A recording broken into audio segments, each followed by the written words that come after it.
Hey guys, Doc is here. Welcome back to another gaming video, and I'm playing Genshin Impact. All right, let's launch the game.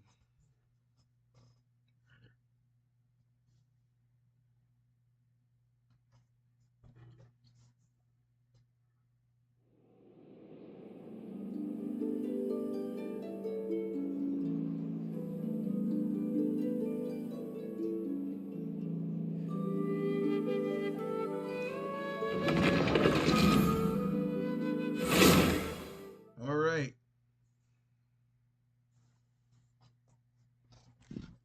All right, let me just get closer to the screen. All right.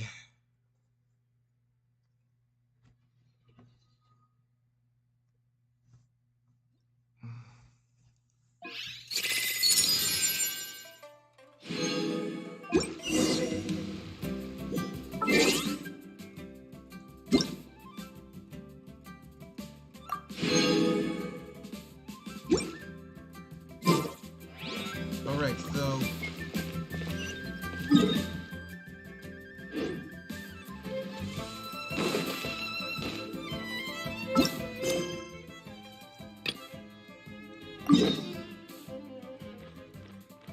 all right. So our best chance of getting there is here. So let's try that. All right, so this is gonna be like. Why is it called the Battle of Liyue? Looks like you're gonna have to watch the stream to find out. You guys see that go up, guys?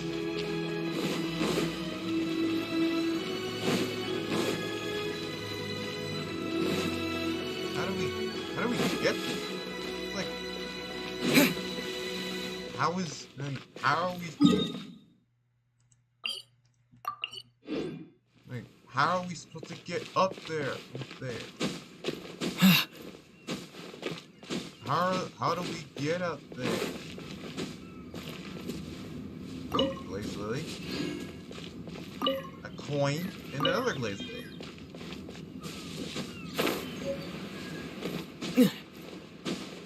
How is my sword almost there? I used it like 3 times.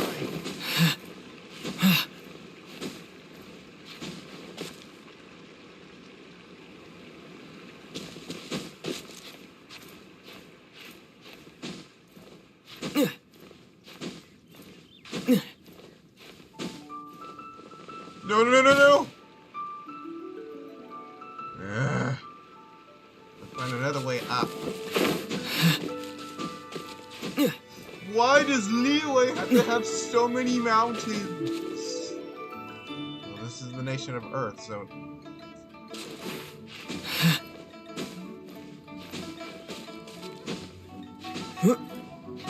Why does Liyue have to have...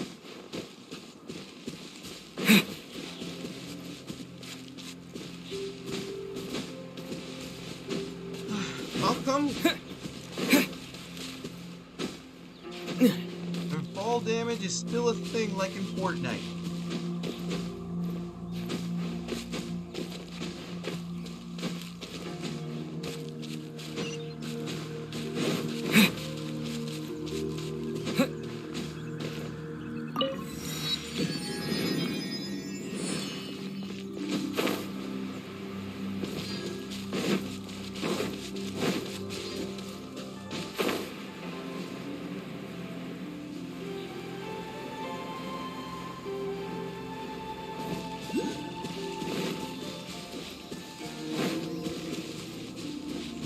Why do I have to climb this stupid...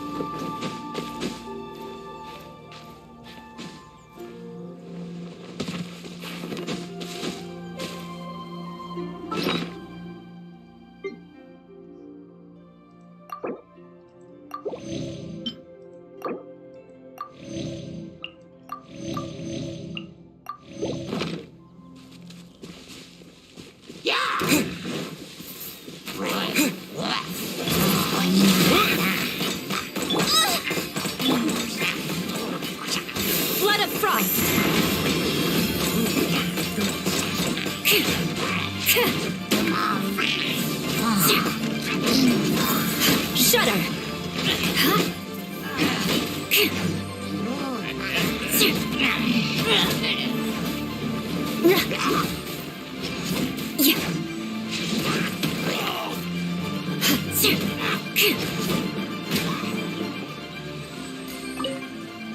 Oh, I am just slaughtering these guys right now.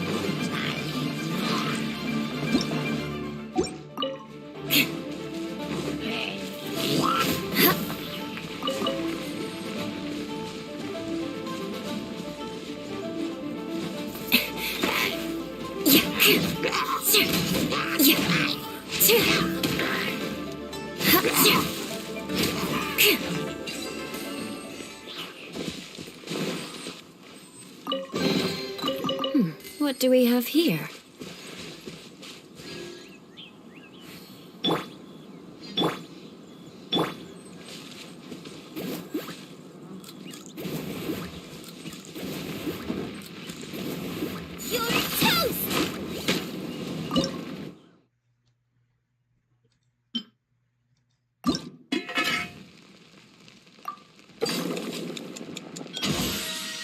Man, cooking is way easier. As long as real stoves have keyboards and mouse.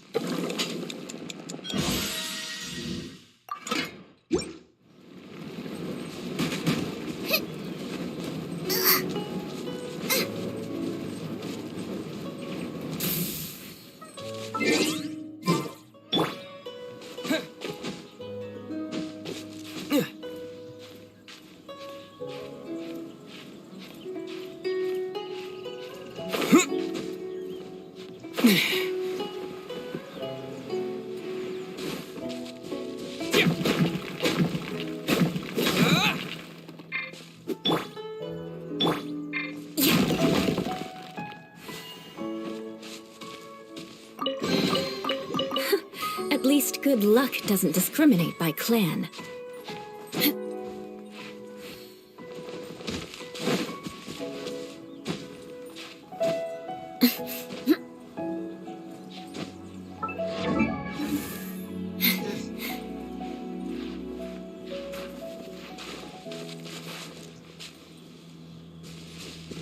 Man, why does this nation have so many mountains?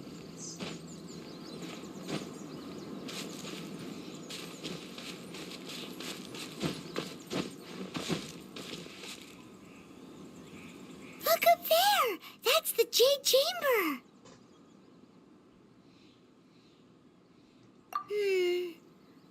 Yeah, how did it get up there?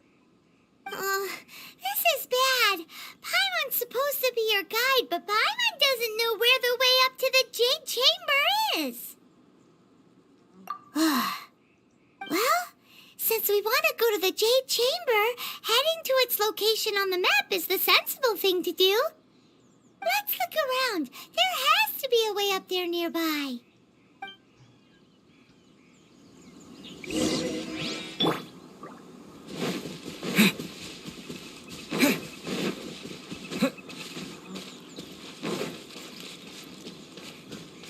There it is! Hey, look! There's some sort of mechanism thingy. Since this is the right place, it must have something to do with the Jade Chamber. Yes, this must be the way.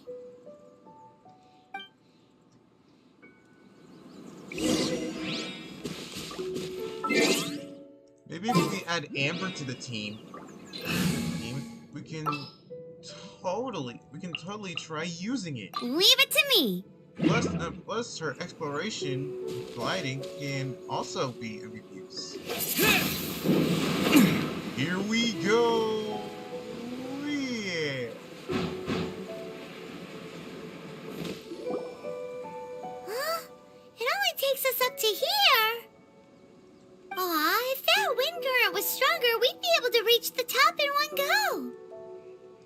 Huh? Why? Or...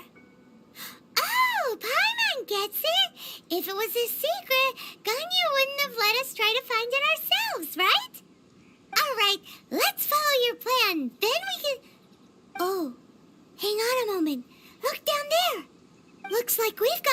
reached the Guizhong Ballista. Paimon has a new idea. Why don't we shoot you up to the Jade Chamber using the ballista? Oh, right. This method does seem a bit unsafe. Oh, that's right. Now that you mention it, we could use the Guizhong Ballista to see if there's another way up nearby.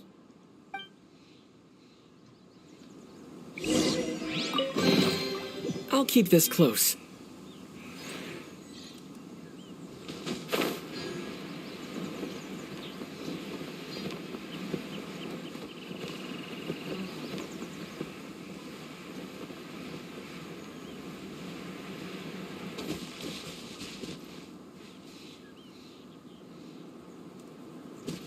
Oh, so how are we supposed to break all the way up there?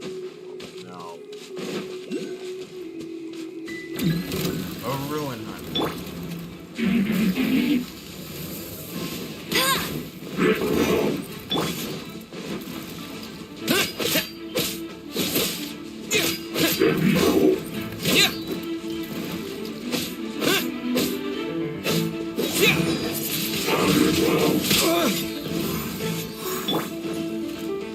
Hey, you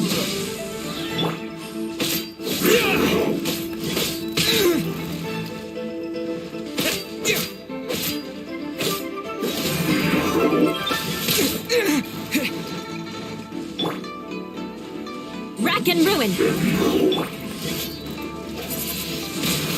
Wind blade!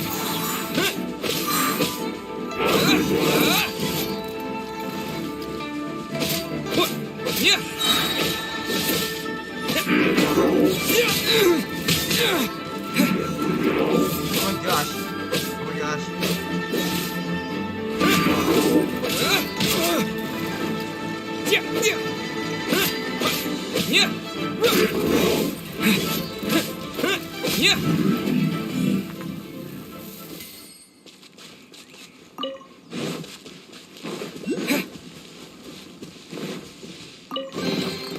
I'll keep this close.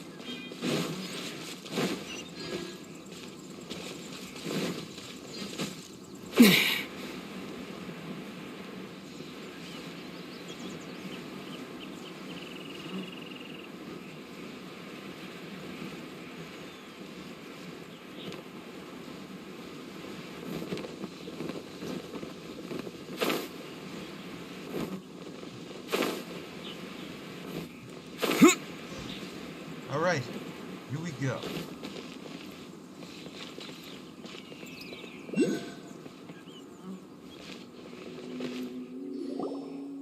Halt!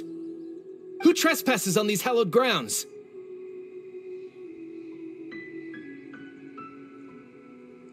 Exactly. What are you talking about? We're invited guests. What makes you think you can treat us like this? No. Wait. Maybe this was Ningguang's plan all along. She pretended to invite us to the Jade Chamber, but set up a millilith ambush here to arrest us. Now Paimon's mad. You, over there. This is a trick, isn't it? How shameless. What? We're just on guard duty. What do you mean, shameless? What nonsense! Seize these suspicious intruders at once! Well, here they come. Line them up and knock them down.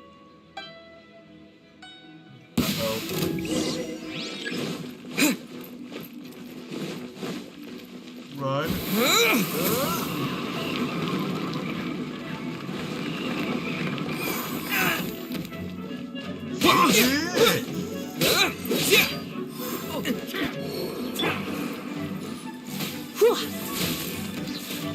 Stay back. Stay back. Get away from me. Get away from me. Get away from me. Two arms! I'm ready for a real shot. Surrender and be gentle. Take care. Eye for an eye.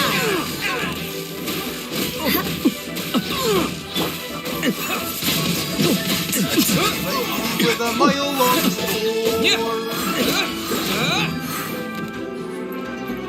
Oh yeah, let's go.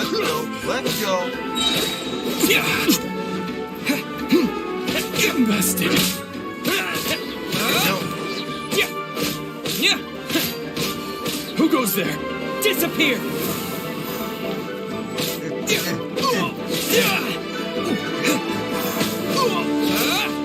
Let it rain.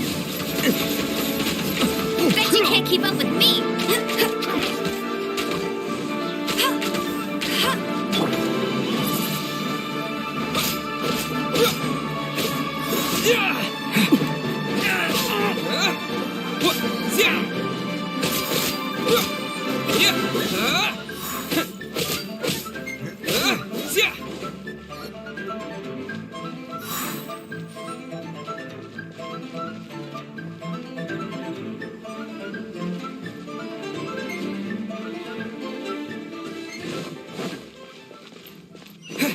Two arms! Attack! Milk. Hey, Milk. Freeze to the core. Wind blade! I'm done. Retreat!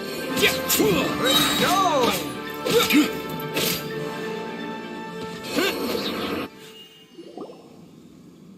Stop!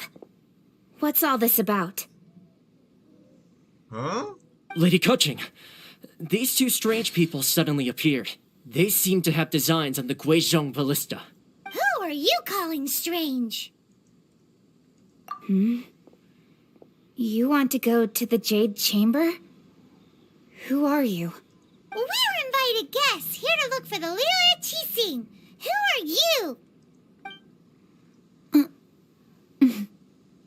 Well, as it happens, I am one of the Liyue Qixing.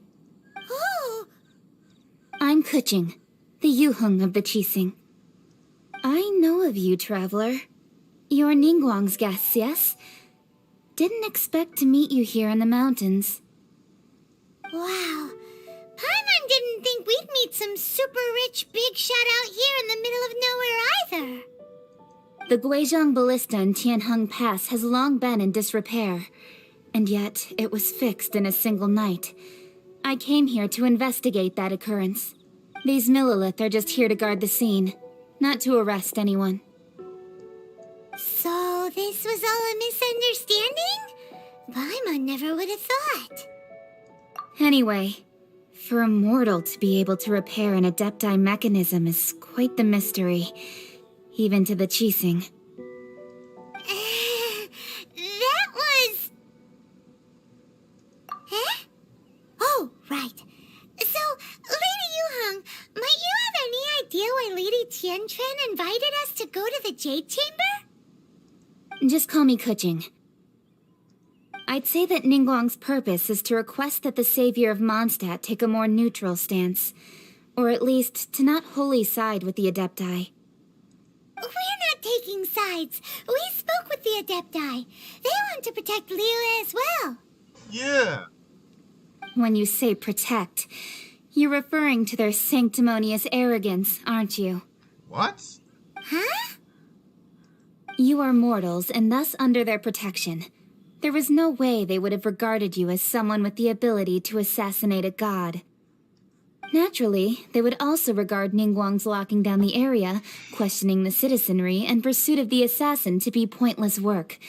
Perhaps they even wonder if there might be a cover-up. I'll say it like it is. They're underestimating us. Well, you've got a point there. Still, this is the first time Paimon's seen a person from Liyue who doesn't respect the gods or the Adepti.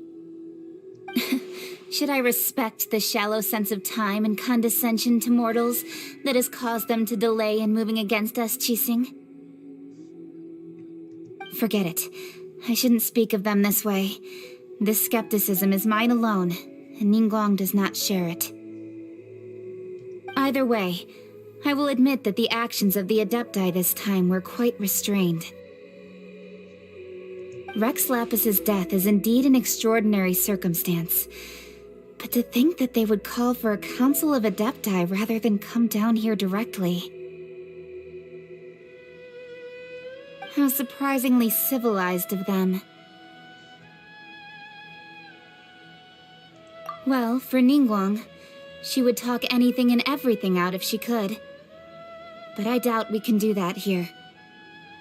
The time of the adepti has long passed. If even the Liyue Qixing don't want to face that truth, then what future is there for Liyue?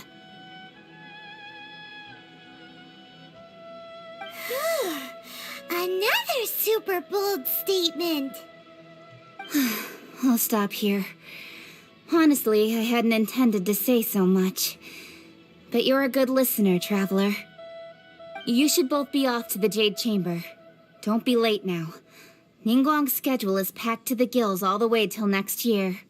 The cream of Liyue's mercantile crop all see ascending to the Jade Chamber as the greatest honor. Each brings rich gifts as they visit, all to curry a little favor with Ningguang. Favor? But... Wait, that's right! Greeting gifts are a staple of Liyue's culture. We need to get one. Not to curry favor or anything, just to respect Liyue's culture. All right. You can decide on your greeting gift yourselves. Let me tell you how to get to the Jade Chamber first. You didn't actually have to come to Mount Tianheng. Go back to Liyue Harbor. Find a guide at the Yuehai Pavilion, and... well then. May we meet again, Traveler. Well, that Yuheng may not respect the gods, but Paimon thinks she's a pretty cool person. So, what should we give to Ningguang when we see her? Oh, right! Paimon dreamed of an amazing snack last night! Sugar-frosted slime! Paimon has a feeling that it would be perfect for a super rich person like Ningguang. Why don't we go with that for a gift? Nope! But Paimon's sure that we just need to make it with some boom shakalaka. Let's go gather ingredients. Time waits for no one, and neither will our riches. We're in Liyue, so that makes sense.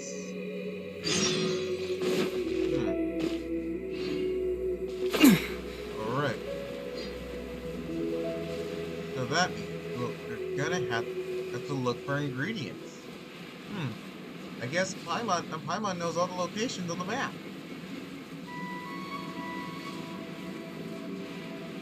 Wow, Liyue's scenery does look kinda like cool from up here. And if this place was real, I would explore all day.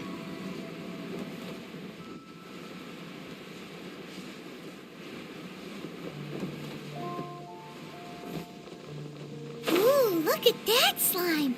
It looks crystal clear and very delicious. That's the one! So we have to kill it? Easy.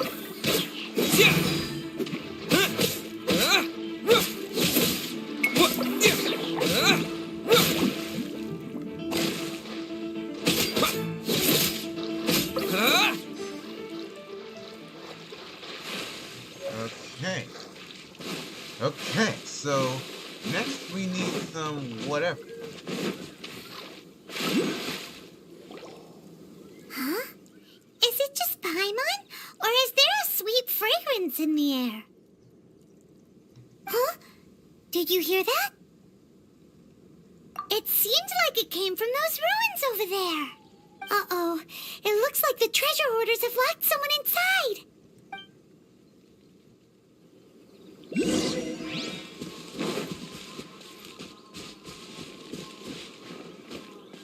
There's no end to this.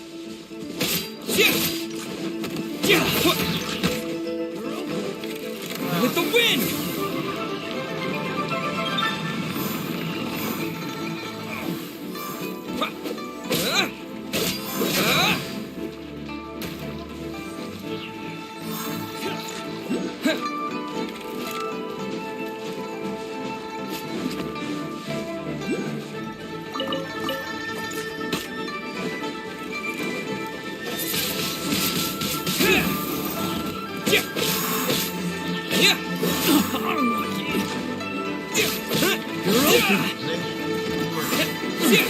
You're open!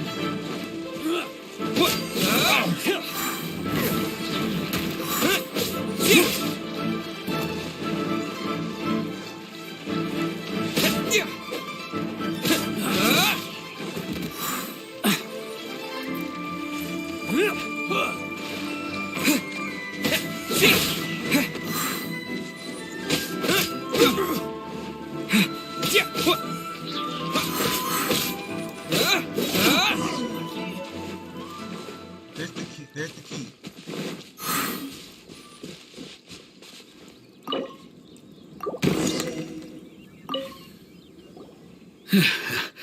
Thank you for your help, kind travelers.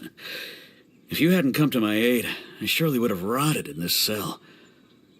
Those treasure hoarders, when their mood was good, they'd rearrange those pots of sweet flowers. When they were in a bad mood, they'd rearrange my face. Aw, it was nothing. No need to thank us all at once or anything. I understand. Don't worry. I will compensate you both.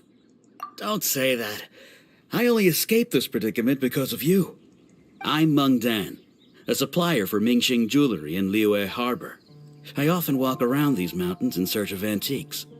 I never expected that those treasure hoarders would have their eyes on the same ruins that I had. Before I knew it, they'd caught and imprisoned me. Is there anything that you lack? Antiques, treasure, various knickknacks, you name it. Well, as long as you want what I have to offer, of course. Well, Wait a moment. Actually, we are looking for something. Oh? And what? Do you have a box that can store presents? We'd like a pretty one. The kind that you can use to store snacks. Of course we do. How can one sell antiques without gift boxes? At Mingxing Jewelry, we have the best gift wrapping service in the 7 nations. Now just give me a moment and I'll let the boss know. You can go see her whenever you require that box. Great! Paimon Sugar Frosted Slime now comes in a beautiful package. we got everything we need. We got everything we need. Let's go to Mingxing Jewelry.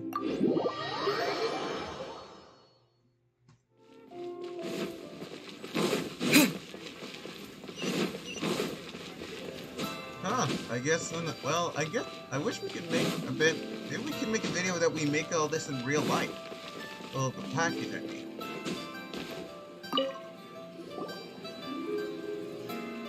Hey there!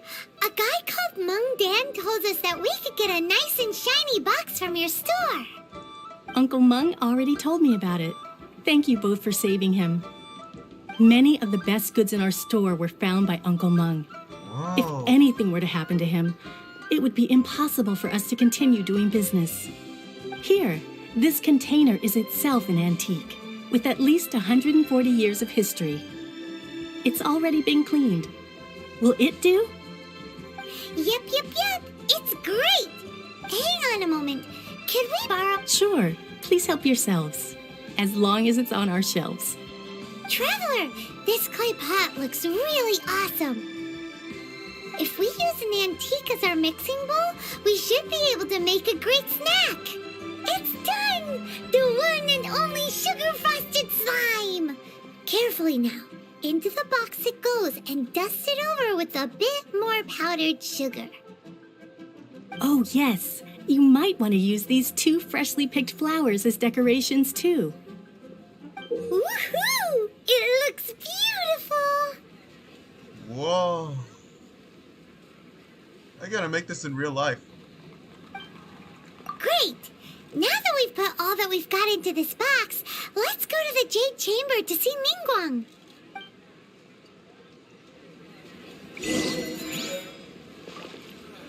Alright. First I gotta peel up.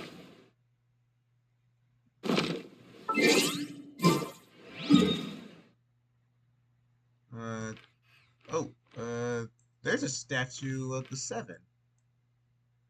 Nearest one is here. And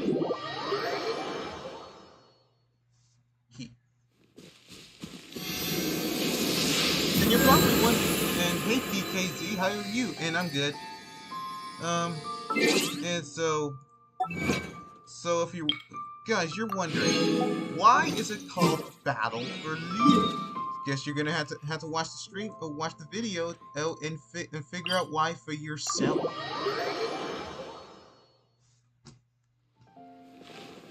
You'll just have to go to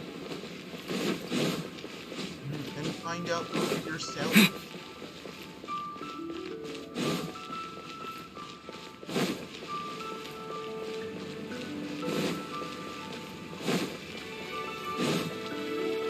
Hey, Ningguang, we're coming through for you.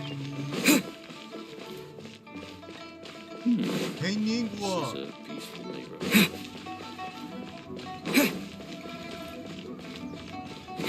This is it.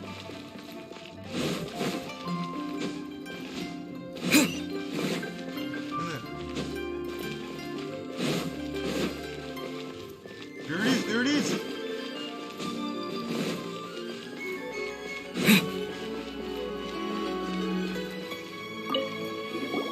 According to Kuching, this is what we should say.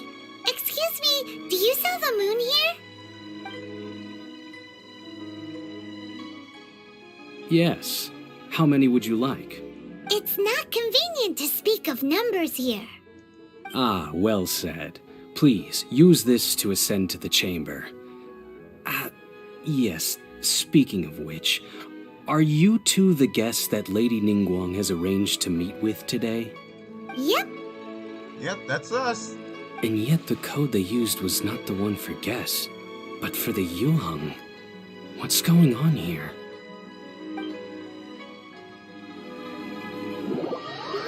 Hey, Ningguang.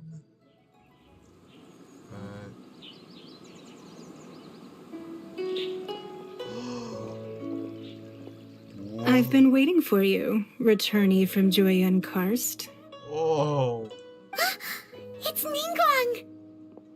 Since this is our first meeting, we've prepared a gift. I hope you like it. Oh, for me. You have my thanks. It seems that I have made things difficult for you, considering that you were supposed to be my guests. Oh no, it's nothing.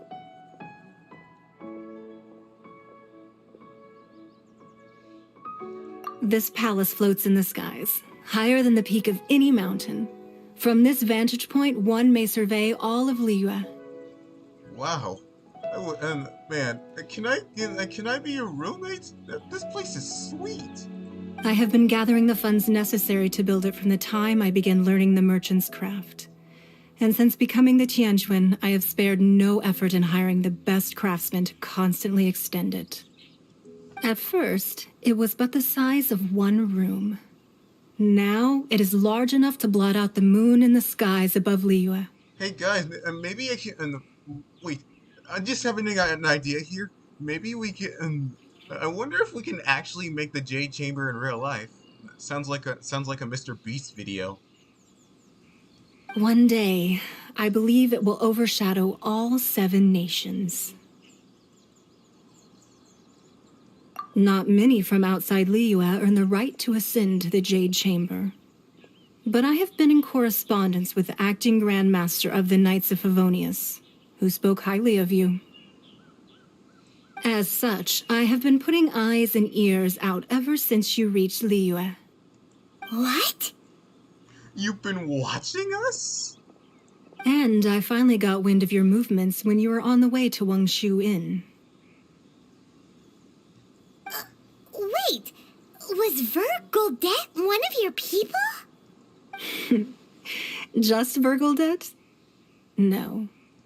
Everyone at Wangshu Inn is one of ours.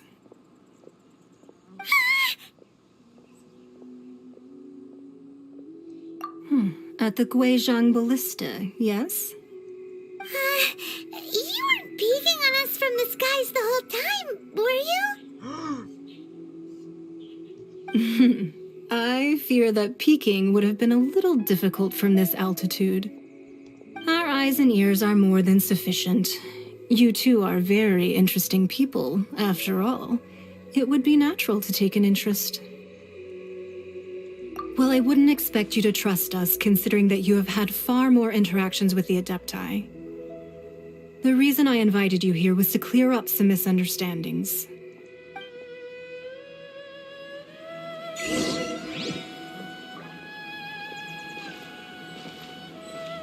So Ningguang, but your bank account is big as mine, and not as big as your bank account is so big, even bigger than me, and I even saved my money. I believe that you've heard of the Archon War. Many gods used to walk this earth, and many long wars were fought between them that did not abate until 2,000 years ago. Much blood was shed, and many lives were lost. In the end, only 7 victors remained standing in Tevat. They built cities and nations on the corpses of the vanquished, and thus began the era of the 7. You can see Goyun Stone Forest from here, I trust. It is no natural rock formation. Those are giant spears of rock hurled by Rex Lapis during the war. Beneath the spears lie those cast down by Rex Lapis in those days, gods that failed to seize the title of Archon. I feel like something is dwelling beneath the water. I can feel it. Not only is it true that gods may die, but so too has the membership of the 7 changed over the last 2 millennia. Rex Lapis's passing is an unimaginable disaster for Liyue, but the Order of the 7 will not collapse simply because of that. Another Lord of Geo will arise sooner or later. Yet, how are we to forget Rex Lapis? When that time comes, the relationship between the people of Liyue and the gods and Adepti will surely be different from before. Hey, maybe I could be the new Archon. Even in a new era, the Liyue Qixing remain Rex Lapis's former subjects. Do you really think us capable of having played a part in his demise? Of lacking the foresight to see the certain repercussions? Sounds like a lie. Sounds like a lie the Fatui came up with. That day at Yujing Terrace, it was also very sudden. Even I was caught completely off guard. You were there, you no doubt saw. But our enemy has long lain hidden within the harbor. If we do not act against them now, they will surely gain the upper hand. Hiding the Exuvia was a necessary maneuver to take the initiative back, to play the spider while our foes scurry about. Who's this enemy you're talking about? What do you think, traveler?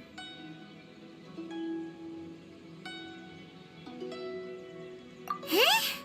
What are you two talking about? Well answered.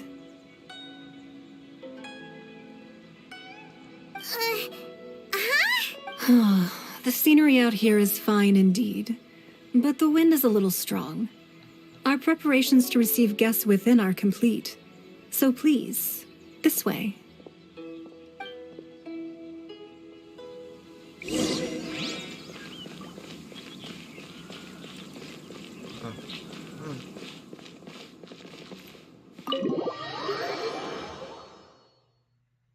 Wowee!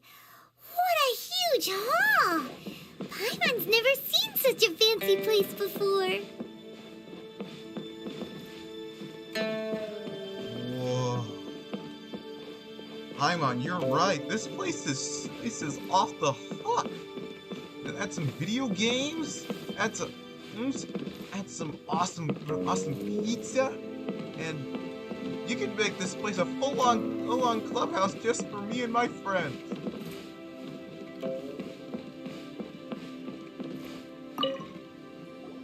Be at ease, you two. Make yourselves at home if you wish. Can we really? Whoa. We gotta be nice to Ningguang after this. I have invited you two here as friends. And when friends come over to play, our enjoyment comes first. Naturally. A map? Ooh! Isn't this that legendary wall? Why, you've kept your ear to the ground, I see. That's because even the storytellers are talking about it. Everyone's after a piece of paper from that wall. It's super famous. That's because that wall records Liyue's secrets. Merchants have always been attracted to secrets. But the secrets of the mercantile world are of no interest to you, are they, traveler? You're rather special, really, and I think you're quite aware of that. If possible, I'd like to have your trust. But if you were to choose the more trustworthy person between myself and Kuching...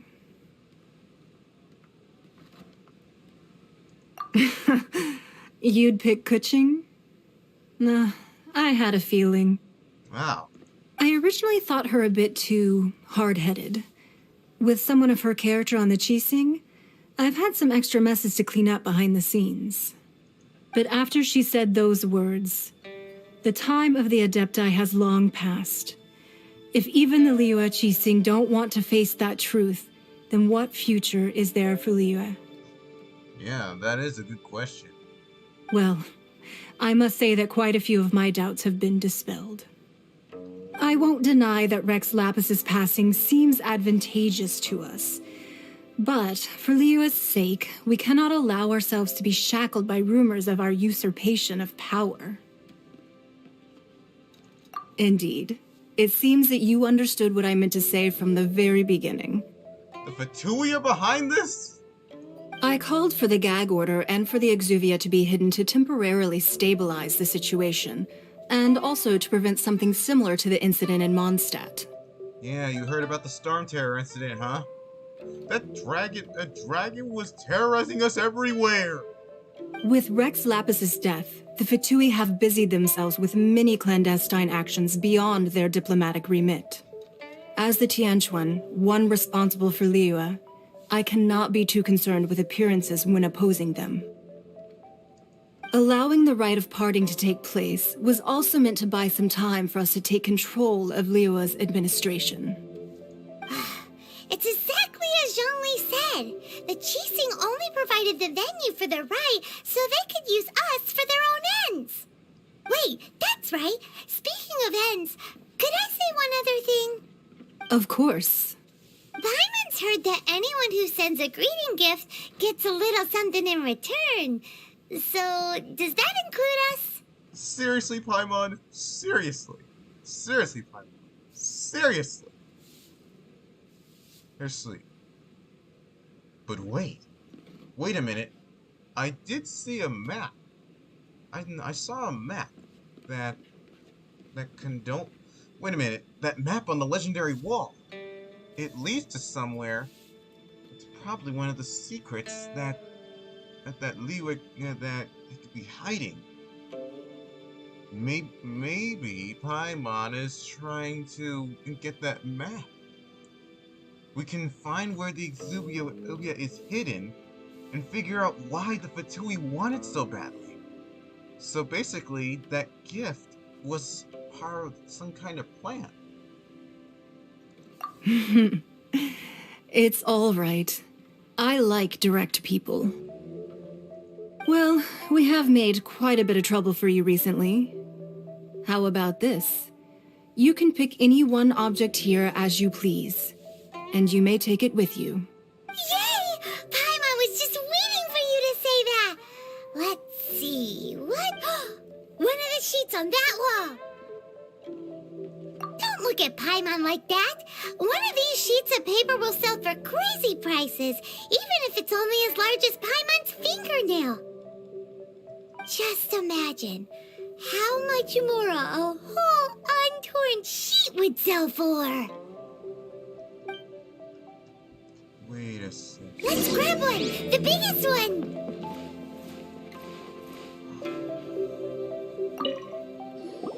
Huh? Well, that was an easy search. The biggest sheet is right up there in the most obvious spot. Let's go with that one. La la la la la. Let's see what's written on it. Huh? There's a place marked with a circle on here. Oh, could it be treasure? Whatever it is, it better make us filthy rich. Let's see what's written over here. Sigil of permission, something, Fatui, research, copy. Aw, that doesn't sound like treasure at all. This piece of paper shows that a Qixing spy discovered traces of classified Fatui research on the Sigil of Permission. Oh, Ningguang did say that the Fatui have been up to all kinds of mischief in the shadows of Liyue, spreading rumors, wanting to get their hands on the Archon's body and whatnot. But why? But why? Wait a second. Getting their hands on the Archon's body, an Archon has a Gnosis. They're doing all this just to steal the Gnosis. But research on the Sigil of Permission? Paimon wonders what they're up to. They're obviously out to steal the Archon's Gnosis.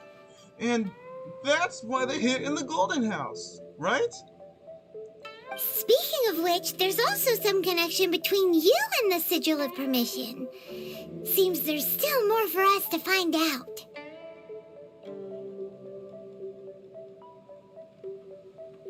Oh, you really think so?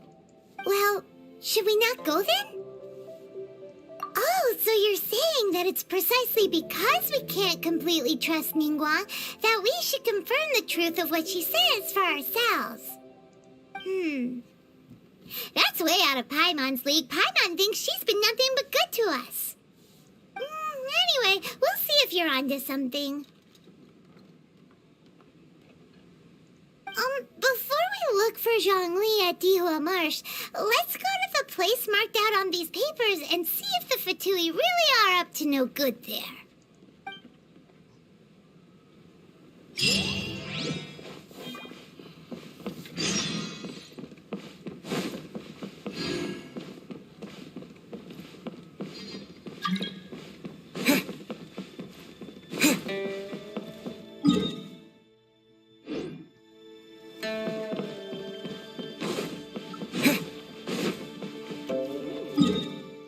So according... There! Right there! And there's a shortcut! They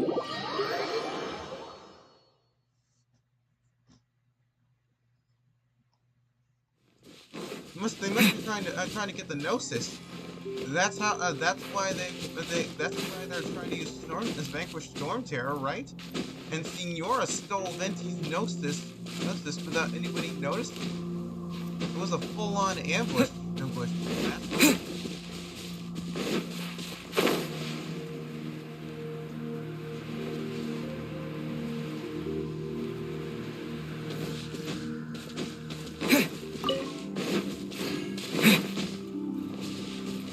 No, Fatui! We gotta find a way past him.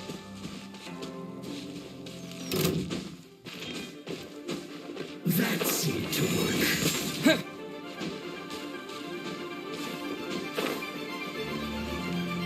Sorry, buddy.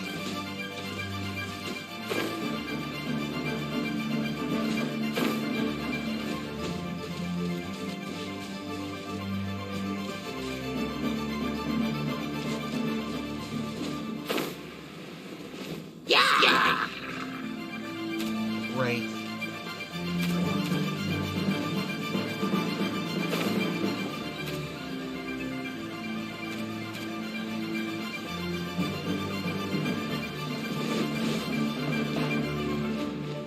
Alright. There it is. The Fatui camp. There really were Fatui at the location written down on this piece of paper. And they look really mad at us, too. Run! Hey, electric. They're always so overpowered. Stay right there. Almost. Preserved. Hey, wait a minute. Hey. More speed.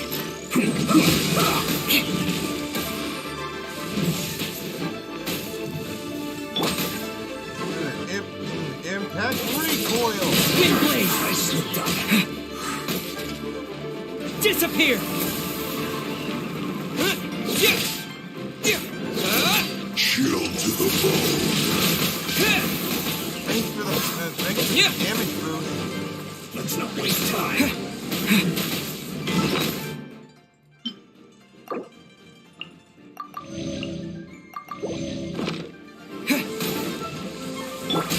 No one escapes my sight!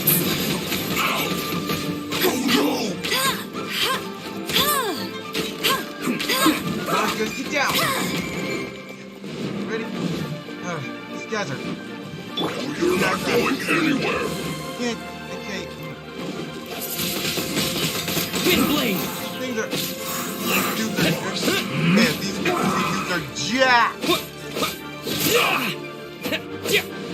I will end you. What's it just said? Rack and ruin. Right More there. speed. More speed. Flash freeze. I condemn you. Let's end this quickly.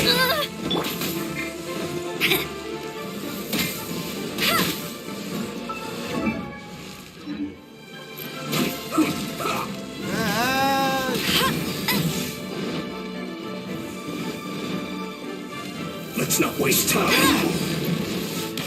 That's cheating!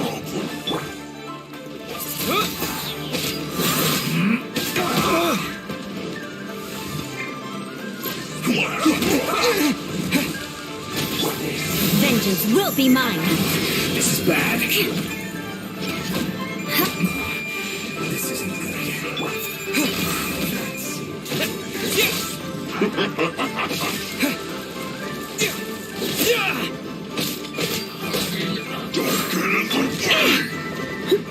Let's spark things up a little. Freshness preserved. Chill to the bone.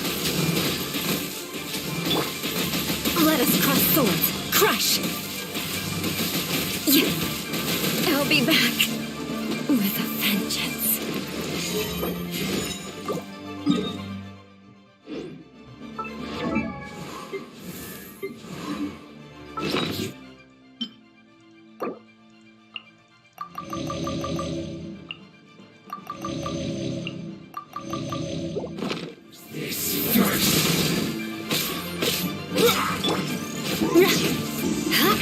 Must counterattack. Yeah. With the wind!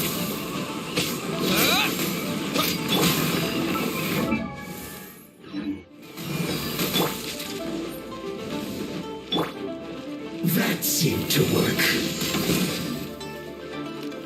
Chill to the bone. Let's this first.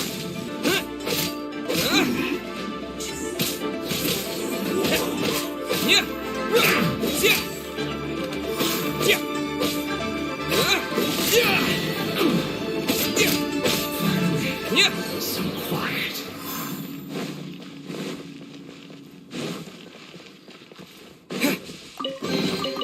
Is this an answer from this world? Have a load of this. Shouldn't get careless.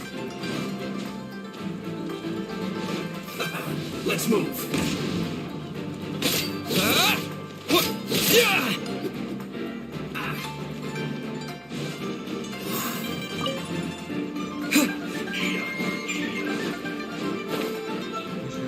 We should like...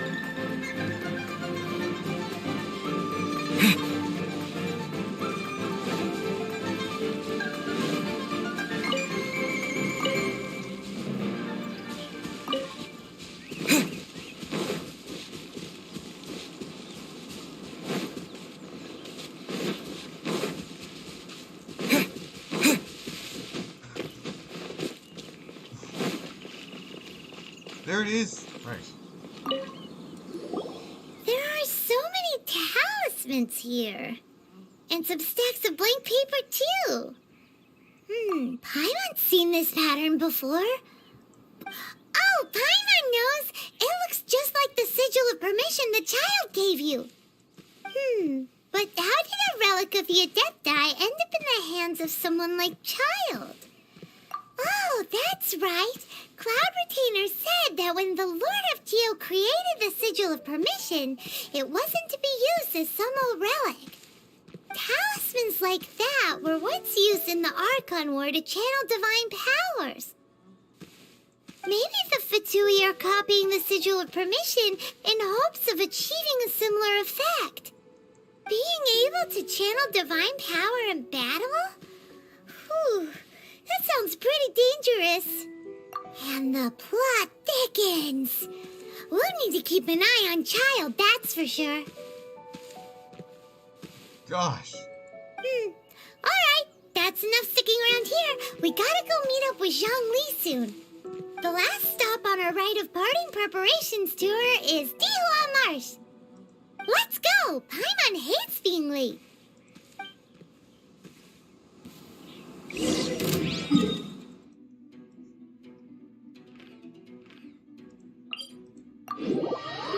My gosh. Child is suspicious. Like, it's suspicious. Let's go meet up with Zhongli first because I don't like the look of things because I'm getting a feeling that something big is about to happen.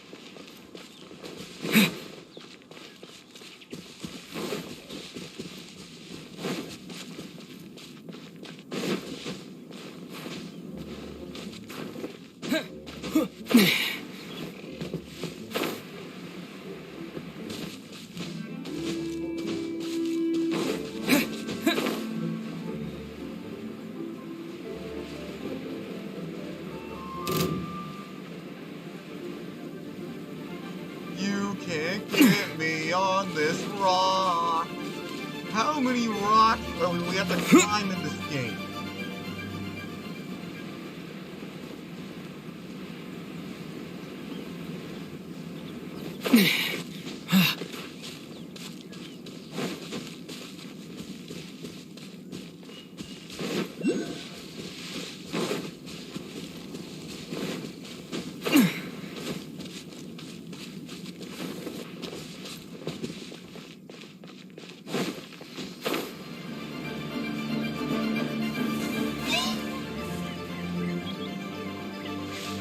There he is!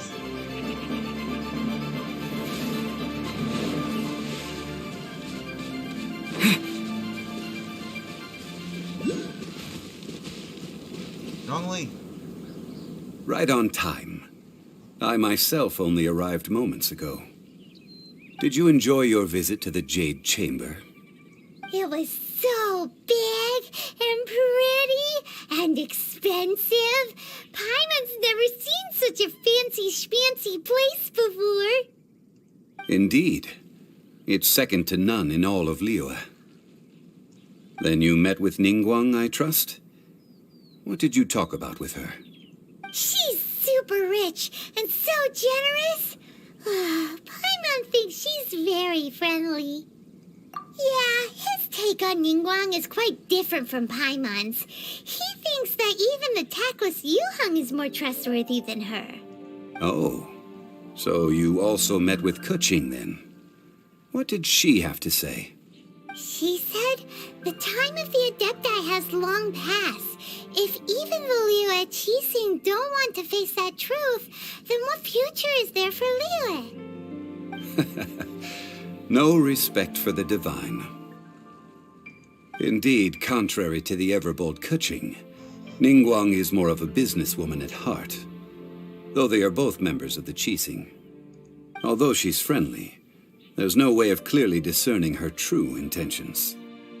Yes, she has only relied on herself to rise to her current position. No ordinary person could ever achieve that. It's said that she's the one behind the constant expansion of the Jade Chamber. It's the second most important thing to her. Even if she ever gave up the position of Tianquan, she would never give up the Jade Chamber. The Jade Chamber is only second. What's the most important thing to her then? Why, Mora, of course. Makes sense. All Ningguang talked about was the Fatui this and the Fatui that. She said that after Rex Lapis was murdered, the Fatui have constantly been trying to sink their fingers into Liyue, and that they aren't to be trusted. That is how the Fatui have always been. It doesn't surprise me in the least. No matter what they may be planning, you must be careful when dealing with the Fatui. Always be on your guard. So, is there anything we need to get for the rite of parting in Dihua Marsh? Yes, as a matter of fact, there is. Today, we'll be gathering wild glaze lilies. Glaze lilies? But why did we come all the way out here? Doesn't the garden in Yujing Terrace have some? Even Qingse Village has glaze lilies. Oh, right! Paimon remembers that Madame Ping is always tending to flowers. Maybe we could ask her. No. Those lilies have all been gardened by people. They won't do it all. Dihua Marsh used to be full of glaze lilies. It is a sort of joyful flower that listens to human song. Before the Archon War, Dihua Marsh was all dry land and fertile soil.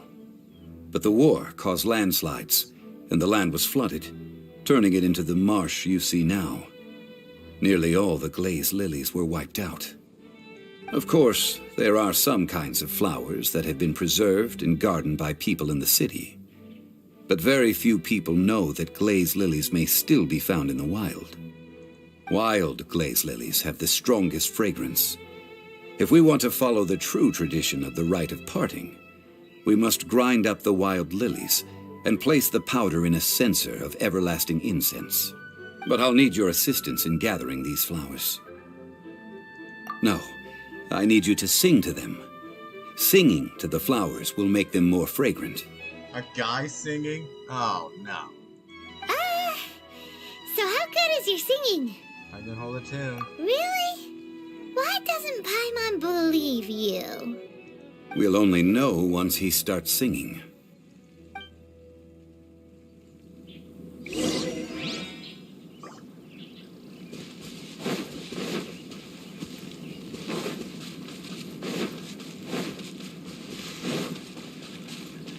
Over there!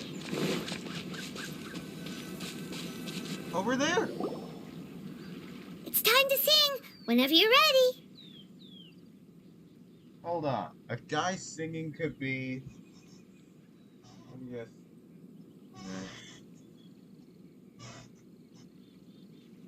Da da da da da da da da da. What happened? These flowers are jumping. They look really angry. Is it because you sang a song for Mondstadt that they don't understand here in Liyue? Uh-oh. Finally.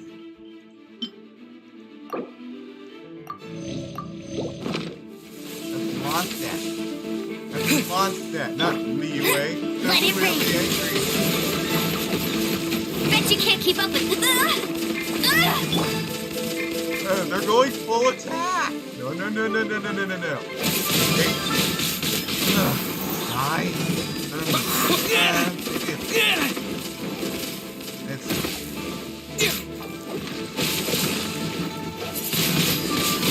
Windblade! Great. Something big is bound to happen. This is the worst. How we I'll race you there. Not so hard. oh my gosh. Man. Man, this is worse than that time we almost got. Yes.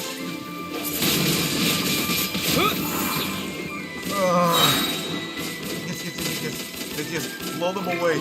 Blow them away.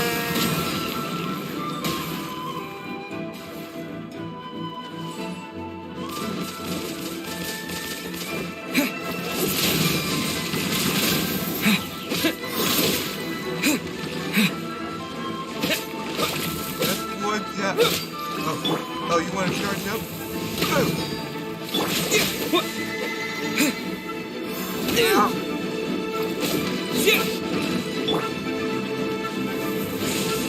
I'll race you there.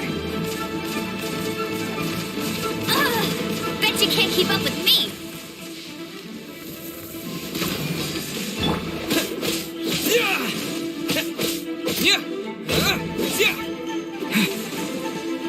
You got one to go. Ah! Oh no, you don't. Wind blade!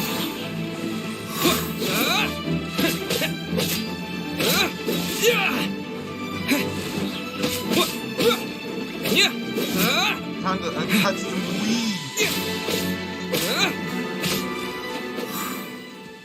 Ah. Those weren't glaze lilies. Glaze lilies wouldn't hit people. This little monster is known as a whopper flower. Strange. These petals look interesting. The glaze lilies used as a disguise were buried with the whopper flower for too long. The result seems to have surprisingly potent medicinal value. Let's collect what we can of these petals. Well, that's nice and all, but will those petals be useful for the rite of parting? Unfortunately, no. That's so lame. Ugh. Excuse me. Are you searching for glaze lilies? Oh, hey, it's... What's-her-face? Hello, traveler. I'm surprised you still remember my name. Ah, that reminds me. How was your visit to the Jade Chamber? Well, it sure would have been better if you told us how to get up there. Didn't I tell you the way? Surely I did. No, you did not. Nope, we found the way on our own. Oh, I see. Uh-oh. I guess I really did forget to tell them.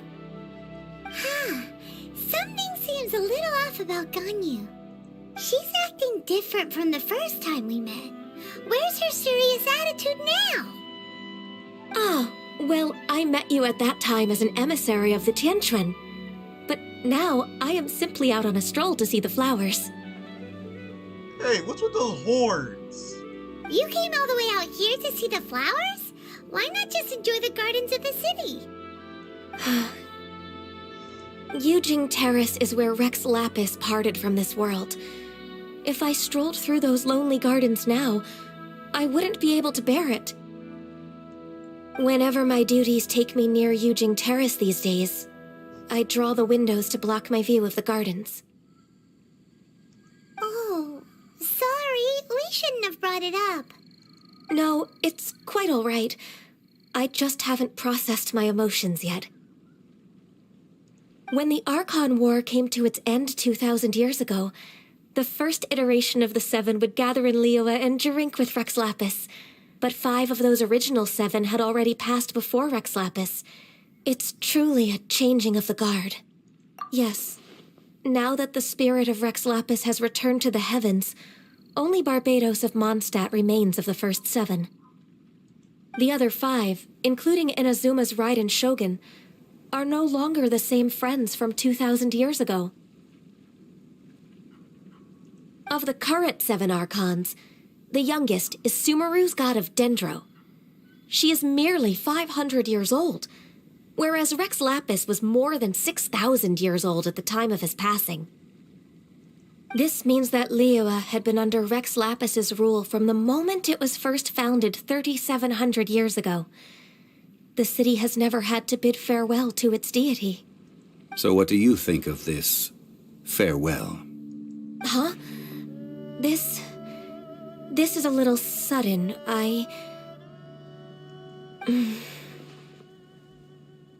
As a mortal, I've never dared to imagine a Liyue without Rex Lapis. But as an Adeptus, I think I will eventually come to grips with reality. Since Rex Lapis has passed, the time of Liyue's contract with the gods and Adepti has now reached its end. Huh? Did you just say, as an Adeptus? You are an Adeptus, aren't you? Yes, I am a mix of human and Chilean. Adeptus blood flows through my veins. I fought for Rex Lapis and the city of Liyue during the Archon War. After the war ended, I signed a contract with Rex Lapis and took the position as secretary for the Qixing. I've continued those duties to this very day. Well, let's save that conversation for another day. You say that you are here looking for glaze lilies? Yes. I also know where wild glaze lilies can be found. See, I've just picked one myself. Here, you may have it if you wish. We dare not refuse it. Oh, so did you sing a song before you picked the lily? Indeed, I did. I know this tradition well. In fact, I sang a local Liyue ballad to it. Wow, so you really know your stuff, too. Thanks, Ganyu. No, it is you who I should be thanking. If not for this chance meeting, I never thought that I would be able to contribute to the upcoming farewell for our ancient lord. If you would excuse me, I should return to my work now. Good luck. And that just about does it. Our preparations for the rite of parting are mostly finished. Given the ease of picking glaze lilies, I think this was a fitting end to our tasks, in more ways than one. Yeah, Paimon can already imagine him starting a business in Liyue. I've had enough ventures in my life already. Beginning a new undertaking is always difficult at first, and requires no small amount of effort. And once business is at full steam, the stress of it all only wears away at you over time. So you must be careful to take the time to step back and re-examine yourself. If left unchecked, the wear and tear on your heart may go well past mending. Wow. See, Zhongli sounds like he's already seen it all. He has seen it all. All right, I think it's about time we head back to Liyue Harbor now.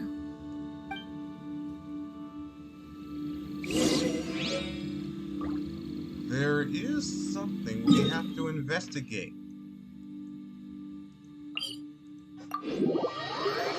The gold.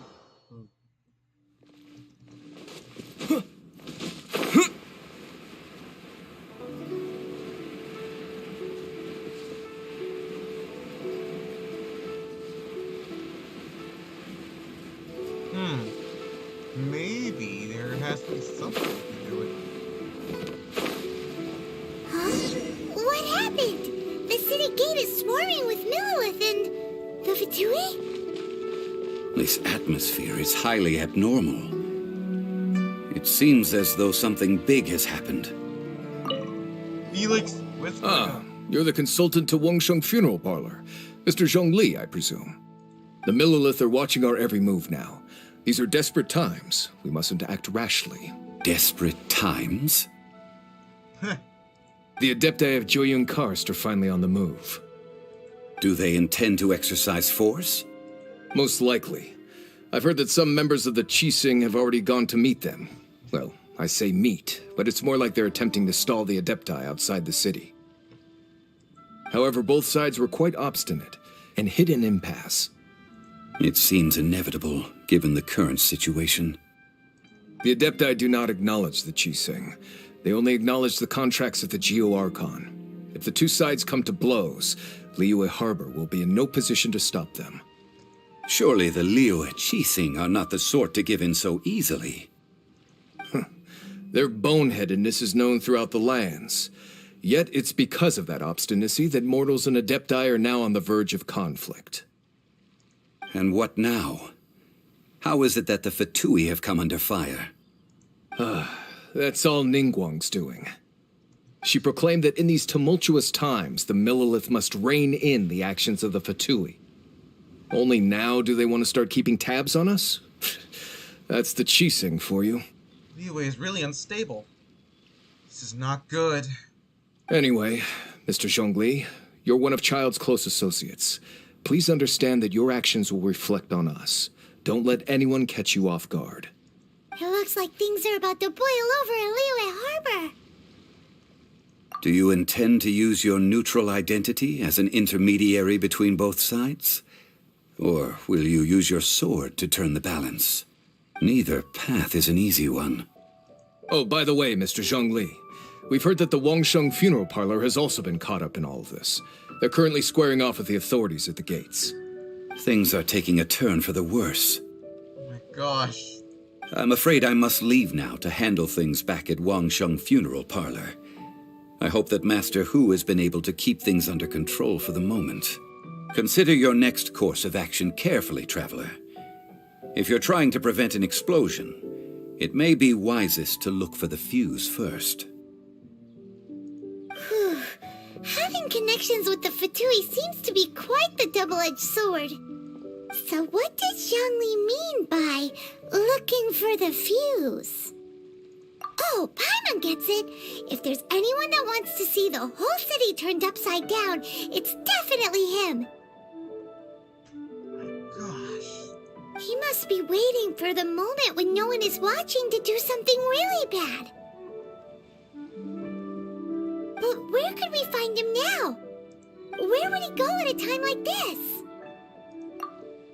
Follow me.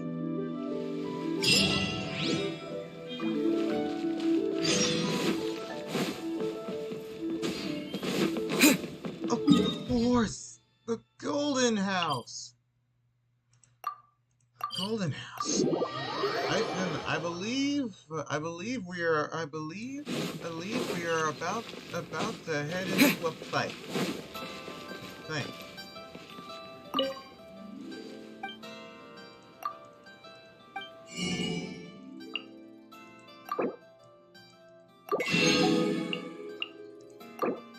Better get best going over here.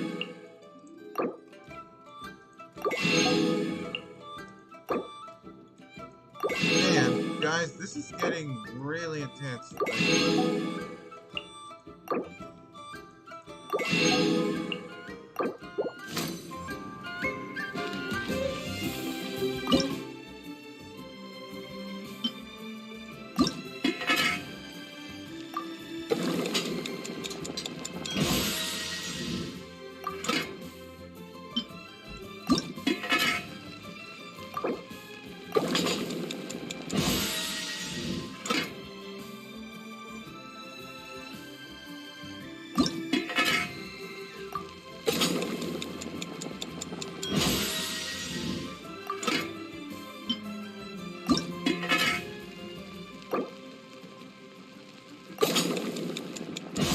Man, better. Looks like this is gonna be a big fight.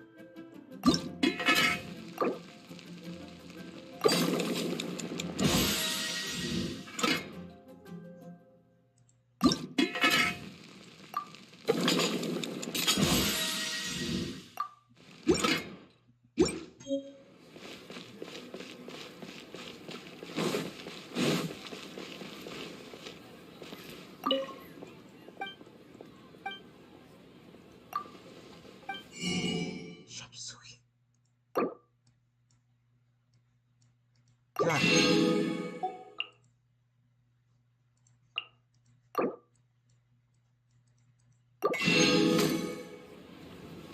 Try something new at the Wanmin restaurant.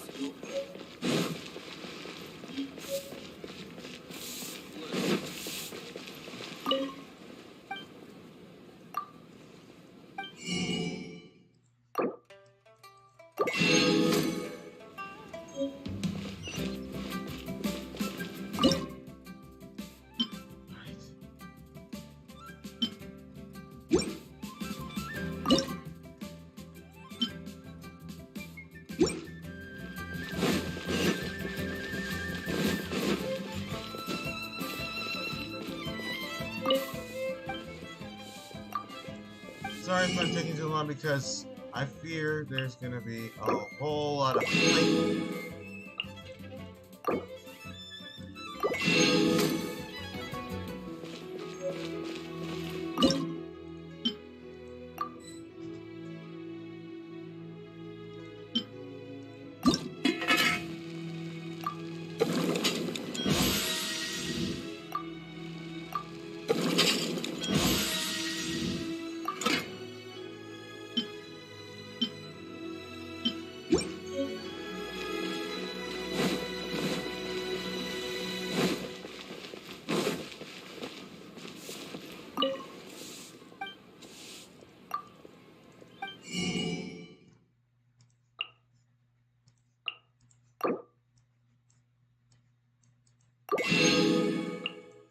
We'll need some rice, some shrimp, some tofu.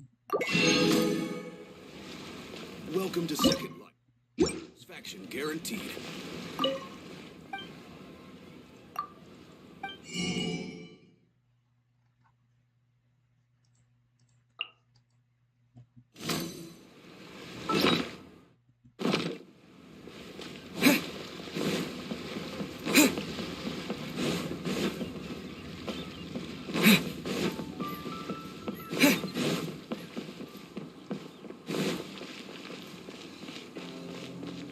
Oh, good.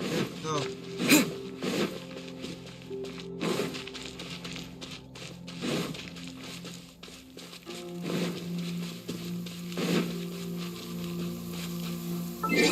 I think this is way more cooler at night.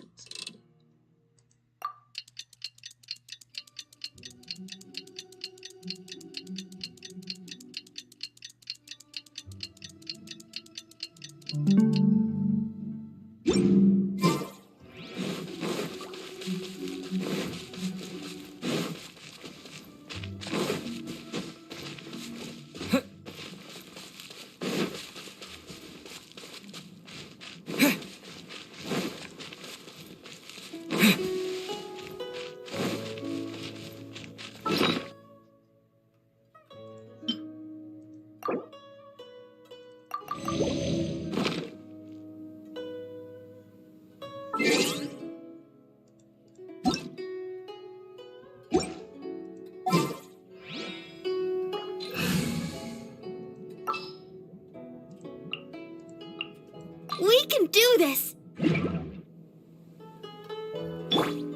Let the show begin.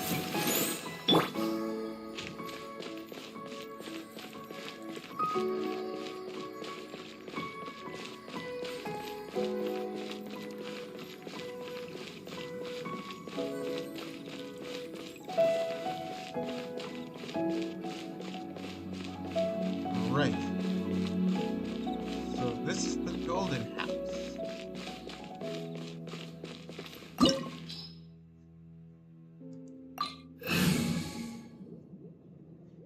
You think our party should... Why? Why would we go in there? Why would we need a strong party? Wow! This is the Golden House? Whoa. It looked impressive enough from the outside, but who would have guessed that it was even fancier on the inside? And so full of Mora! Well, this is Liyue's mint after all. This is where all of Tibet's Mora is minted, right? In that case, maybe they won't notice if a few Mora go missing. Oh, so it's a trap! Tricky, tricky. Good thing Paimon's got you here. But even if we can't take any, we can still have a closer look, right? Or better yet, take a nap on top of a mountain of Mora. It's like a dream come true. Something feels amiss here. Oh, right. Back to business. It's quiet. Too quiet. Surely someone's gotta be guarding something as important as the Exuvia. Yeah. Huh? Look! What happened here? Millie! Uh-oh. Paimon smells trouble. Quick! We have to go make sure that the Exuvia is all right.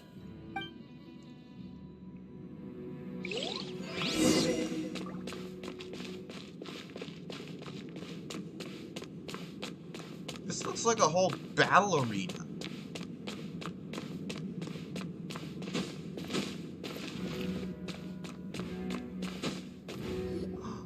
You've already fulfilled your task as guides, so why do you still linger here? Haven't you already seen enough trouble for today? Huh? Who's there? I know that voice. If you were Fatui, I imagine that you would be entitled to a generous reward from the Tsaritsa herself. But now, you're nothing but dross, and you're in my way. Looks like I was just in time there. Although I'm deeply grateful to you that I was able to effortlessly find this secret location. Don't you think that trying to stop me now would just be wasted effort? Stopping the Mora Mints, hiding away the Exuvia. The Chising are really pulling out all the stops this time. So you've been planning to take the Gnosis from inside the Exuvia all along? Yeah, I knew it! As one of the 11 Fatui Harbingers, it's my duty to see the will of the Tsaritsa fulfilled. She will get that which she desires. Not if I have anything to say about it. I'm not asking for your blessing, and there's nothing you can do to stop me anyway. The time for discussion and diplomacy has already passed. I mean, if it were up to me, I would have skipped that stage to begin with. But I'm willing to do as the Tsaritsa deems fit. Either way, we now come to my favorite part. A simple pleasure, and one that I am oh so delighted to be sharing with you. The battle. I knew there's a fight! Battle? So you're the type that goes looking for trouble, huh? You could say that. When Signora offended the deities outside the cathedral in Mondstadt, she swiftly left the scene once her mission was accomplished. Instead of confronting you directly, she chose to rely on the snow and ice to make her escape. She wouldn't want the knights to come running towards the sound of battle now, would she? When she faces a worthy opponent, she will prioritize her mission, weigh the outcomes, and consider the consequences of her actions.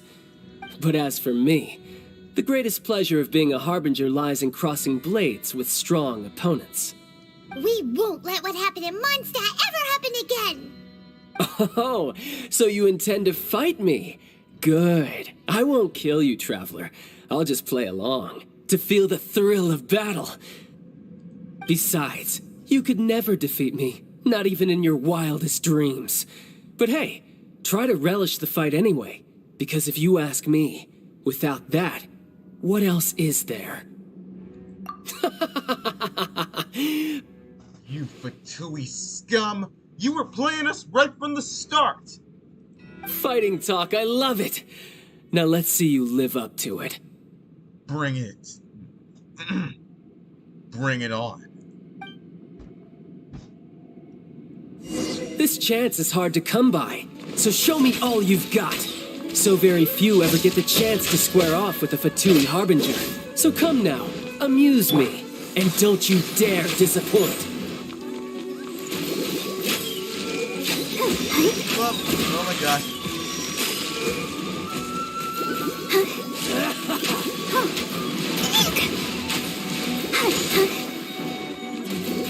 So this is the battle. Try this.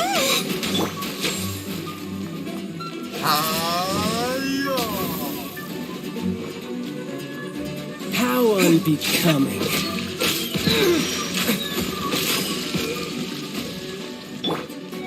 Let the show begin.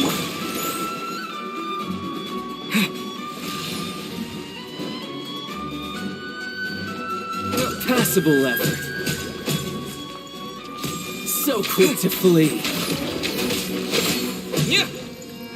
Good thing I have this strong Try sword. this. Good thing I have my mighty sword Clear prepared to clear the way.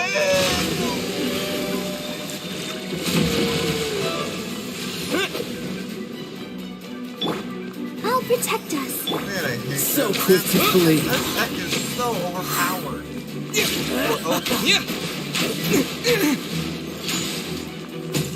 Poor timing. Force field. Cowering Well. already? Run. Keep running.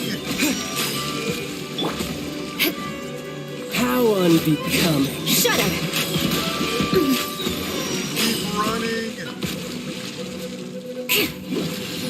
Huh? Crush! Run all you like.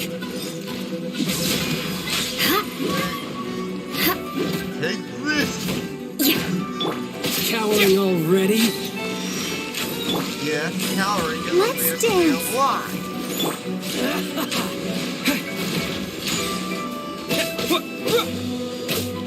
Look at the beating him.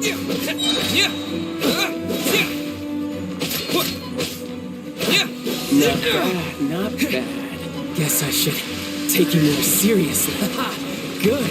No wonder Senora was so wary of you. Well, that just means I can go all out. Brace yourself. This is about to get tough. Now, show me what you can do against the might of a Harbinger. With pleasure. No, you're about to witness the show, guys. Keep watching. All you do is run. Something else catch your eye?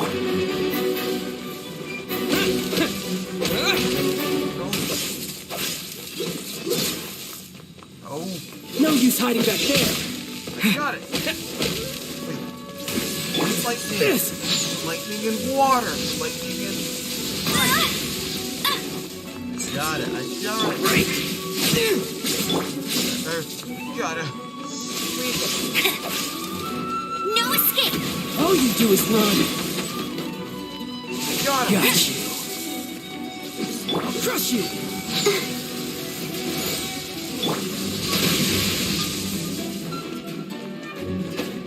There he is. Got him.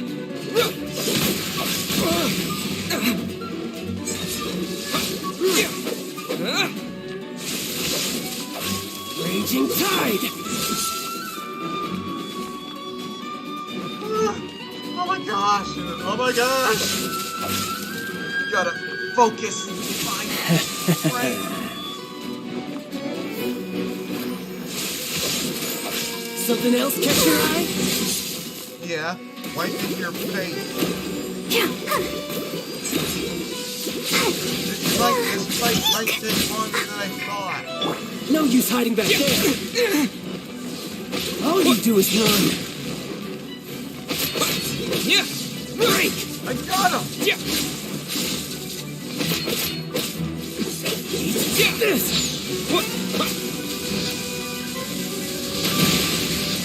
Oh my god. No use hiding back there. Let the show begin.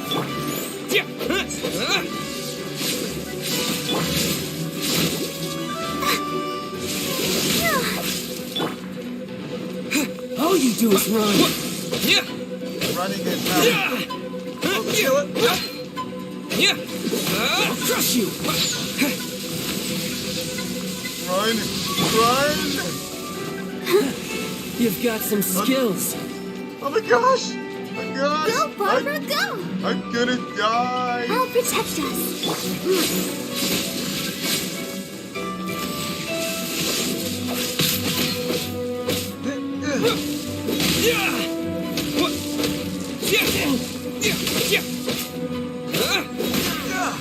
Got him. It's Not done? bad. Your get 'em? swordsmanship is quite impressive. But that's about as far as you'll get. Ah.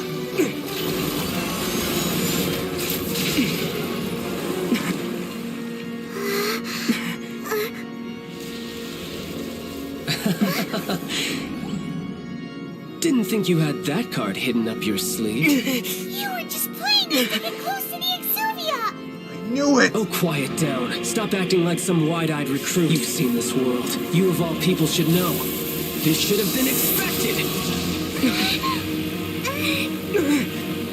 Well then, I'll be taking Morax's Gnosis now. It's not there. I see. Well, this is most unexpected. You beat me to it, didn't you?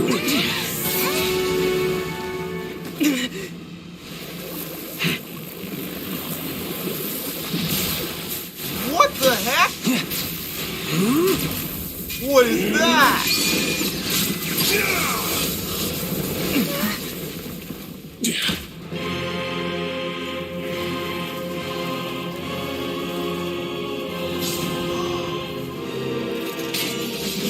Not bad. But this is going to cost you!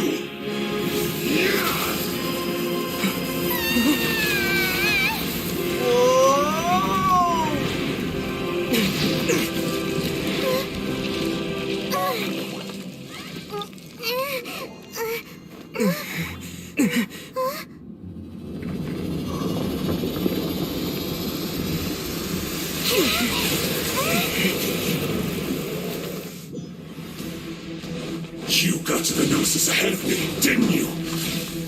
Did you simply move faster?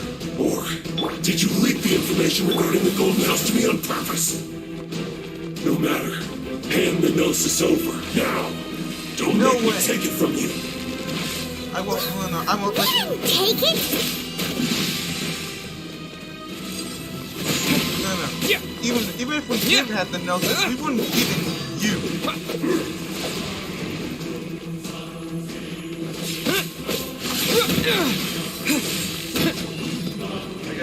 Oh my gosh.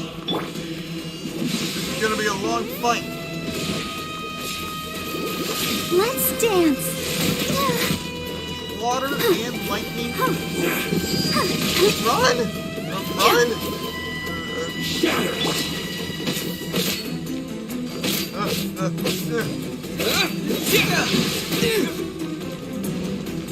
Die here. Windblade! Face wheel! Face wheel! No. I gotta do something. Freeze to the core!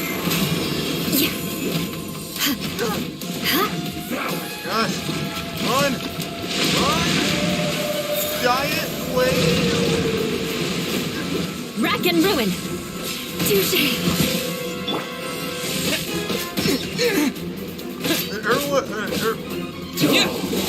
Left click.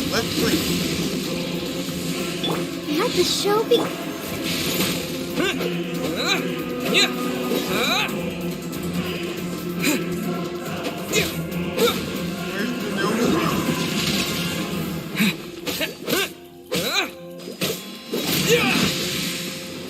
That's the edge of an explosion! Oh my gosh!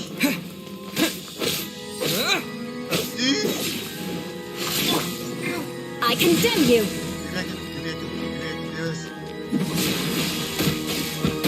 That's causing conflict! Die here. Face wave!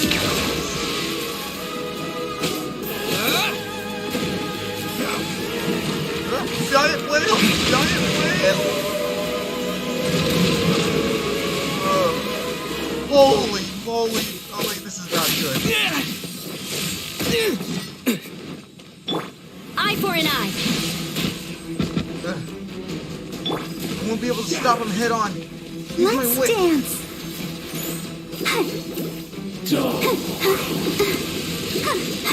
Go, Barber, go! Floating? Won't be able to stop him head on. Use my wits.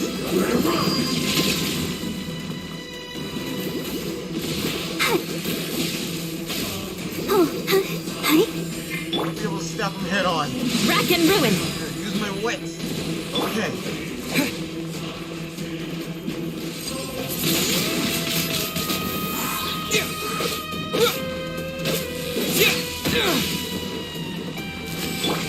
Let the show be.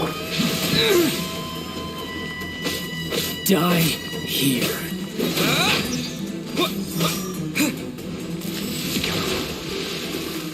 One less hit. I gotta give everything I got. With the wind! Some you win, and some you lose.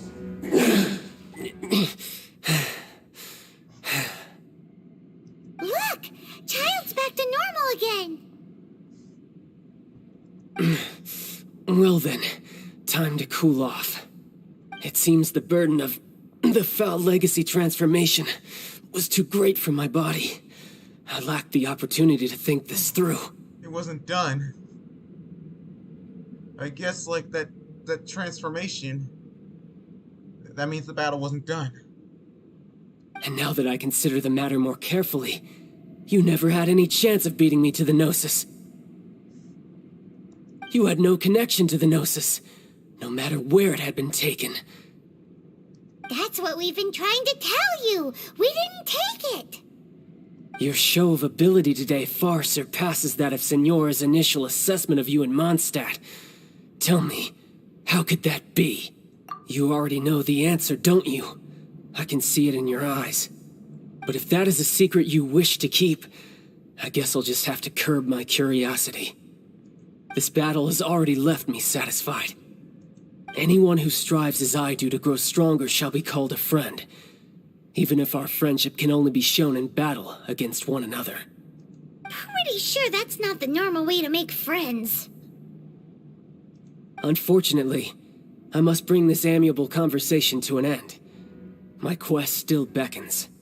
Given that the Gnosis wasn't taken by anyone, then we must look once again to the beginning. Perhaps it was never in the Exuvia to begin with. In fact, it might be that the Exuvia was just a diversion of sorts. What? So you mean that... Yes, it appears so. He's still Interesting alive? to say the least. He's still alive? He faked his own death, just like the dinosaurs. It seems that the guardian deity of the capital of commerce is also well versed in little maneuvers beyond the boundaries of contracts. As such, we must now look to our backup plan. Backup plan? backup plan? I had hoped it would never come to this, for the weak will be swept away in the process. The truth is, the world belongs to those who pursue strength. I seldom willingly involve myself with the weak. Unfortunately, we cannot be picky about our methods as Fatui harbingers. Children must all learn to eat their vegetables sometime. So what are you planning to do? I will awaken the god that lies dormant beneath Guyon's stone forest. A god? You mean... Osile, overlord of the Vortex, who was defeated by Morax, the Geo-Archon in the Archon War, and who has remained pinned beneath the waves by the Geo-Archon's stone spears ever since. I knew he will return! If such an ancient god were to be unleashed upon Liyue Harbor, defenseless without the protection of its deity, do you think the cunning Rex Lapis would just stand aloof and watch the ensuing destruction? But the Archon War ended 2,000 years ago. How can an ancient god appear in a world now overseen by the Seven? Simple. I've already prepared the means to awaken it. Hey, those are sigils of permission! What? Oh, Paimon remembers now. The Fatui have been researching them. Indeed. The one that was given to you was just a byproduct of our research. With the power of so many sigils of permission concentrated in one place, along with that which was bestowed upon me as a harbinger by our Tsaritsa, breaking the subduing might of the Geo-Archon spears for a time should be no obstacle. Using the powers of ancient gods in such a situation fails to interest me, and is largely against my principles. But knowing that such an action will not only force the Geo-Archon to show its hand, but you as well, that makes matters a little more intriguing.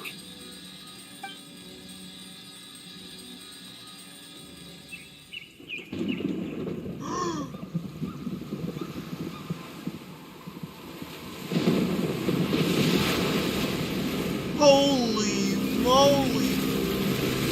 Oh my god! A giant whale? Is that a giant whale? Let's see.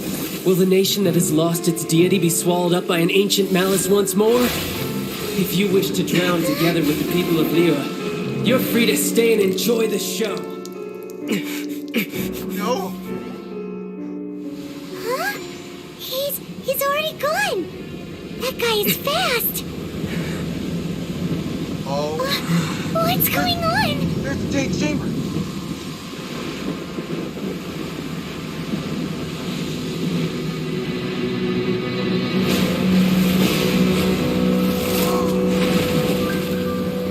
Osile!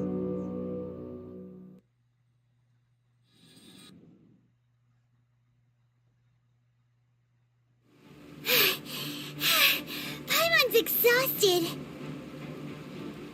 If we hadn't happened to see the Jade Chamber flying over just as we came out of the Golden House, we really wouldn't have known which way to go. Did we make it in time? Is the Overlord of the Vortex still in the sea? It hasn't destroyed Liyue yet, has it? What are you doing here? Huh? Hold on. It's the Adepti. What are you doing on the Jade Chamber? Paimon thought you were arguing with the Chising. Is the fighting over? Faced with a calamity of such magnitude, we have agreed to put our differences aside for now and unite against this common enemy. Oh, Paimon gets it. So how do you plan to defend Liyue? Just seeing this Overlord of the Vortex guy puts a pit in Paimon's tummy, even from all the way out here. It's not just you. We've got new Millelith recruits who can't even stand at attention without shaking. The force of an ancient god's presence seems to be too much for ordinary people to handle. Which is why we must stop that monster before it gets any closer to Liyue Harbor. So the Archon War was fought 2,000 years ago against enemies like that thing? Now that's scary. So will the power of the Chising, Millelith, and Adepti gathered here be enough to stop that god? We've already discussed this together, and our conclusion is... What? But all of you are supposed to be the guardians of Liyue. Can't you think of something? One certainly could. Huh? Retainer? You have an idea? The Chising did once research the matter of the Guizhong Ballista when it piqued their fancy. And as fate would have it, one who did craft the Guizhong Ballista with one's own hands is here. For what could you mortals ever learn of Adepti mechanisms? Yet, it would take one, but a little tinkering to turn this ballista into an engine of war beyond your wildest thoughts. I suppose this is one blessing from the Adepti that we should be thankful for. So be it. We shall use the upgraded Guizhong Ballista to fight off that god. All the Adepti here can lend their strength to man it. We haven't a moment to spare. Our battle begins now. Agreed. Alright, subscribers, be sure to click the like button and subscribe button because this will be the battle of our lives. Yep.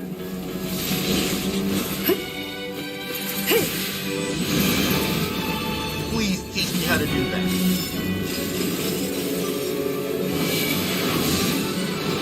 Whoa! Is that a whole arena?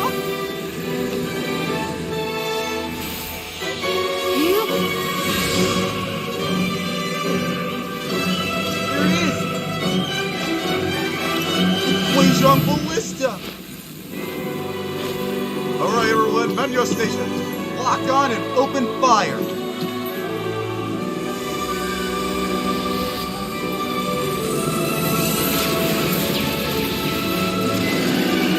Whoa! This is good. The Fatui! They're attacking the Guizhong Ballista! Gotta stop them! They're coming! We don't stop. Oh, stop. We're gonna die. Earth and Genshin. The three Adepti are manning the Guizhong Ballista. Do not let the Fatui disturb their work. All able Millelith, with me! Run!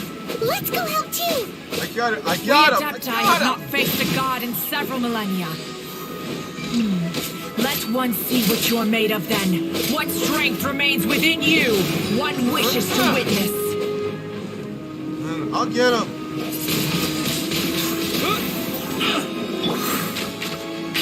Bet you can't keep up. Range attack! Miscalculated.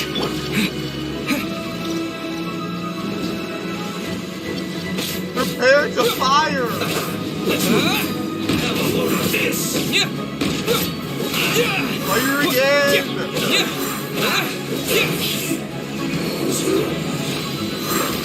Open fire! Working!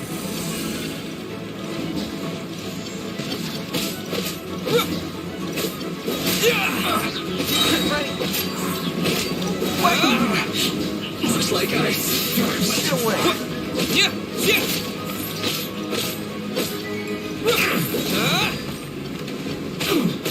Yeah. So quiet.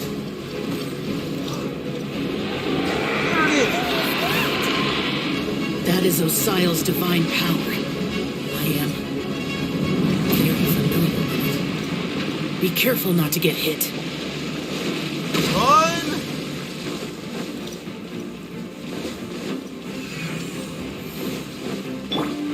The Fatui! Their attacks are unrelenting! They're not... How daring. Snezhnai's diplomats will answer for this afterward. Every last one. Every last one. They're run. You can't hold them. They're attacking the Glacial Ballista. They're attacking the Glacial Ballista. The ancient god's attacking again! Not good. There are so many Fatui too! We can't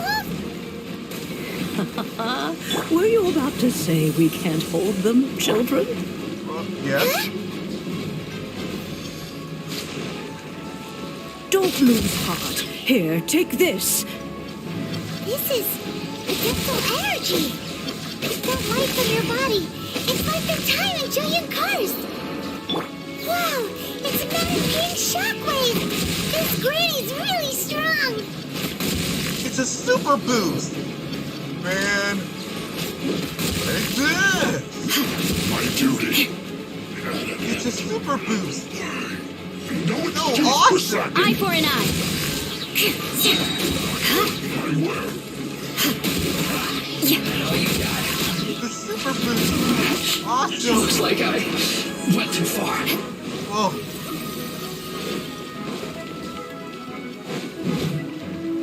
Blood of Here we Frost! go. With the blood of the Chelian, I guard you against evil! Cast your fear of injury by the wayside and fight with all your might! I too did this during the Archon War! Whoa. Huh. So this is what Ganyu's like in a fight. You're ready. My name means swiftness. Take my power and run as I do.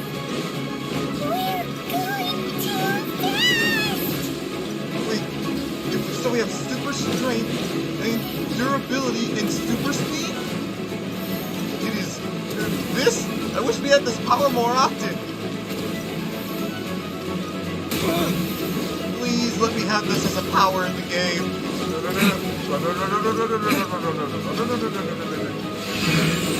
we ready? Are we ready? Oh! Child, you are strong in body and spirit.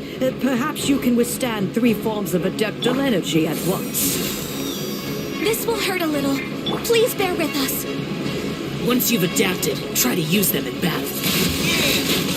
Oh, man, that is so satisfying. Yes. I am used to this by now. But now, look out! More I am here to save the day. Rack and ruin.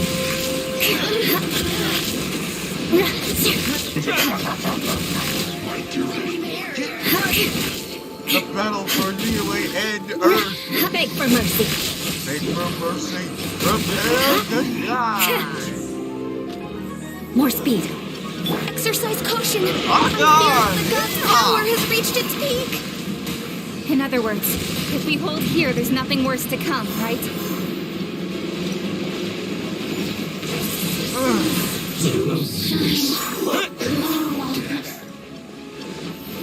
Let me amuse myself a little. Freeze to the core. Don't be a killjoy. We've only just begun. Killjoy.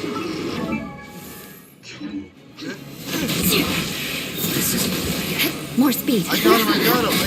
Let me amuse myself. Is you here to play with me? Let's end this quickly. Hurry! No! Shine. No!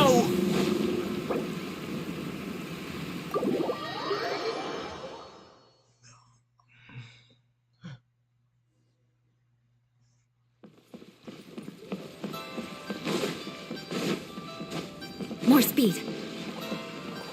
That team wasn't strong enough. We're gonna, at least Liyue didn't die. Maybe our team wasn't strong enough. Eula's great sword was wearing us down. I see it now. Maybe it's this one. Or which should I choose? Maybe it's this. Maybe. Here, let me help you.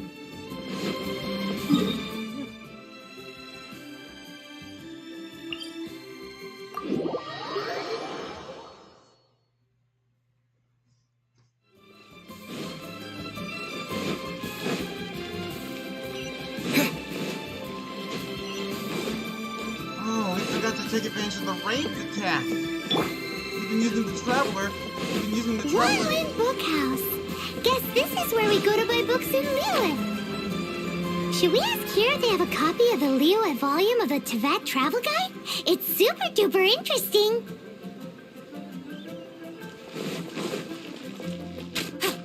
Bet you can't keep up with me.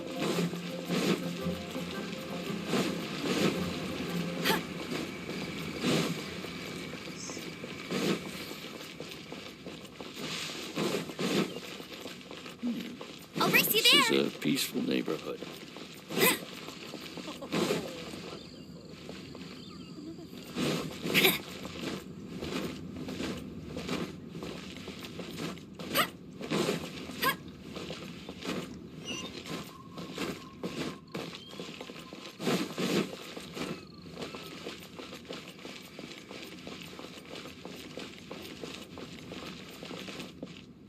Wish they did emotes.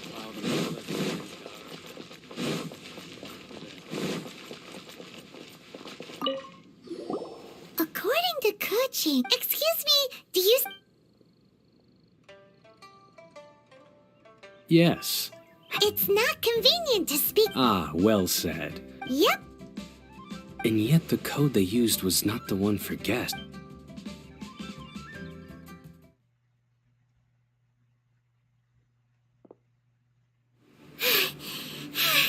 Paimon's exhausted. If we hadn't happened to see the Jade Chamber flying over just as we came out of the Golden House, we really wouldn't have known which way to go. Do we make it in time? Is the Overlord of the Vortex still in the sea? It hasn't destroyed Liyue yet, has it?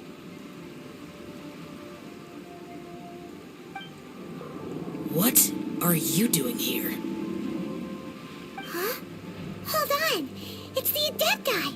What are you doing on the Jade Chamber? Paimon thought you were arguing with the Chising. Is the fighting over? Faced with a calamity of such magnitude, we have agreed to put our differences aside for now and unite against this common enemy. Oh, Paimon gets it. So how do you plan to defend Liyue? Just seeing this Overlord of the Vortex guy puts a pit in Paimon's tummy, even from all the way out here. It's not just you. We've got new Millilith recruits who can't even stand at attention without shaking.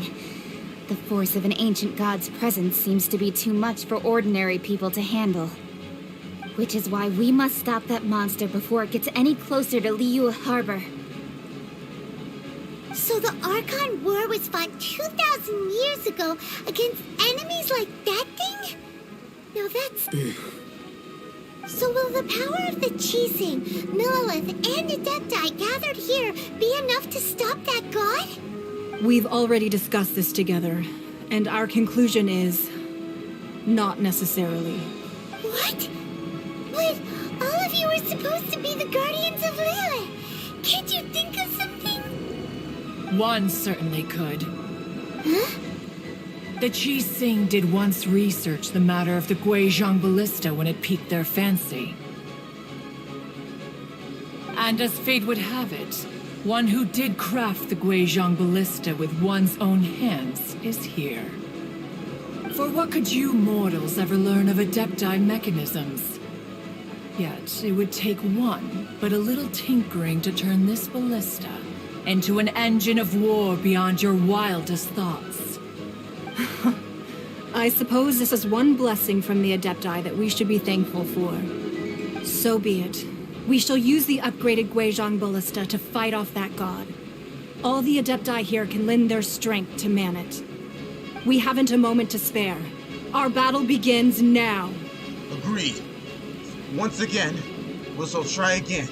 We shall defend Liyue and Earth from Osial's wrath. To that and Earth depend on us. Like, comment, and subscribe. We shall try once again to save the people. Yep. I say this once again. Please try to do that.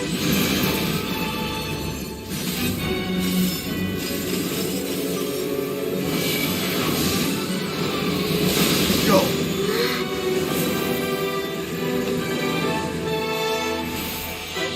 Here we go. Here it is. Guizhong Ballista. Everyone, man your battle station.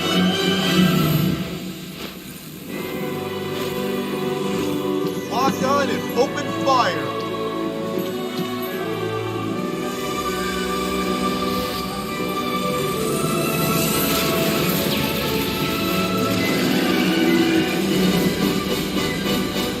Oh no, not these guys! The Fatui! They're attacking the Guizhong Ballista!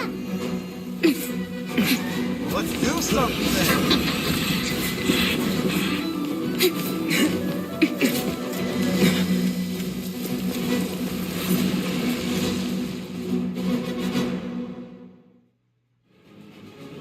The three Adepti are manning the Guizhong Ballista.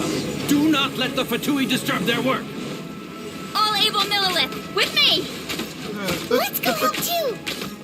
We Adepti have not faced a god in several millennia. Let one see what you're made of then. What strength remains within you? One wishes to witness.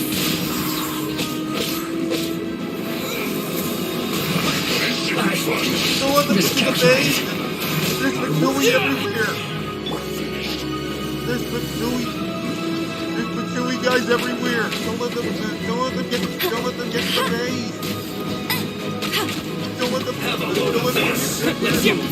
let them use the current!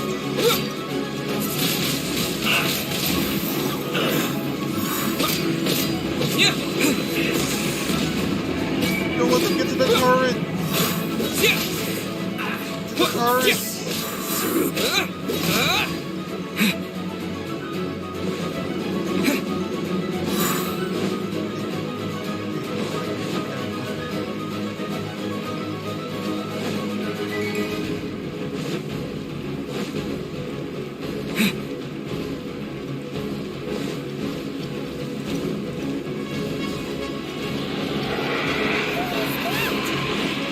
That is Osial's divine power. I am very familiar with it. Be careful not to get hit. Run! Ready, steady, go! Fatui are coming! Fatui are coming! Fatui! Their attacks are unrelenting! Run! How daring. Snezhnaya's diplomats will answer for this afterward. Every last one. They're trying to wreck us!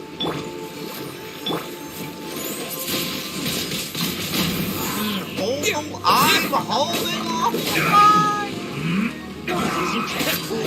The ancient god's attacking again! There are so many Fatui too! We can't look! Were you about to say we can't hold them, children? It's a good thing we got these heals.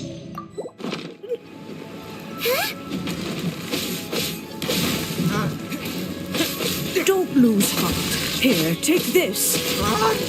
This is Adeptal energy! Brain's attack! That light from your body! It's like the time in giant cars! Wow! It's Madame Pink's shockwave! This granny's really strong! Run! Got it! Got it! Can't run! Almost there! Surrender and be gentle.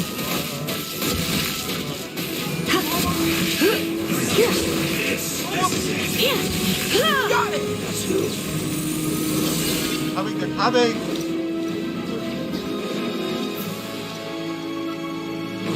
With the blood of the Chilean, I guard you against evil. Cast your fear of injury by the wayside and fight with all your might. I too did this during the Archon War. So this is what Ganya's like in a fight. Got it! My name means swiftness. Take my power and run as I do. We're going too fast! I am... Thank you for this power. I shall use it well.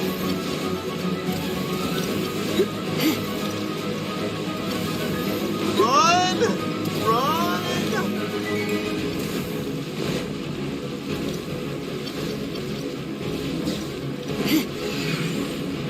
Fire! Child, you are strong in body and spirit. Perhaps you can withstand 3 forms of adeptal energy at once. This will hurt a little. Please bear with us. Once you've adapted, try to use them in battle. Got it! I already adapted. I'm gonna need it. Try not to enjoy this too much. Got it!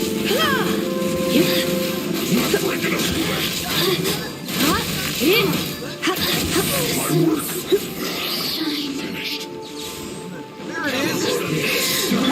Disappear!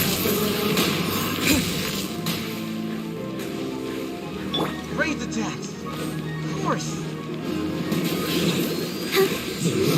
Just Protect. barrier. You gotta protect the thing. Exercise caution. I fear that the god's power has reached its peak. In other words, if we hold here, there's nothing worse to come, right? Alright, I got it! They're coming! Surrender and be gentle.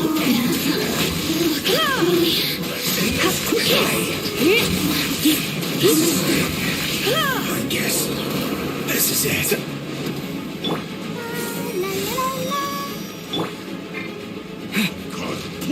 With the wind!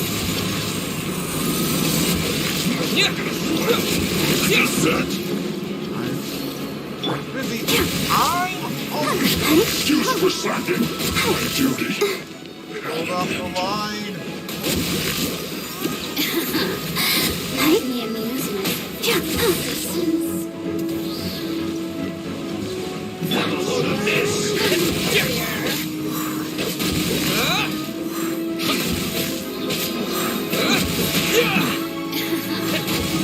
The Fatui's numbers are thinning! Fight on, comrades! Once we finish this lot off, the Adepti will be able to deal with the god in peace.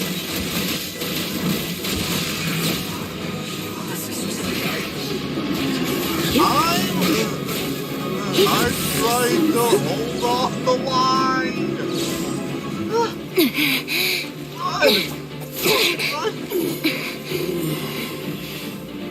The interlopers are no more. Now we may commit ourselves fully. Right! Fire in all cylinders!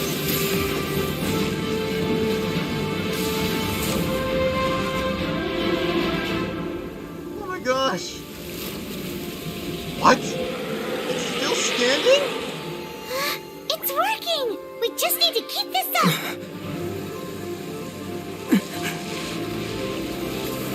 No, it's charging up for some sort of attack!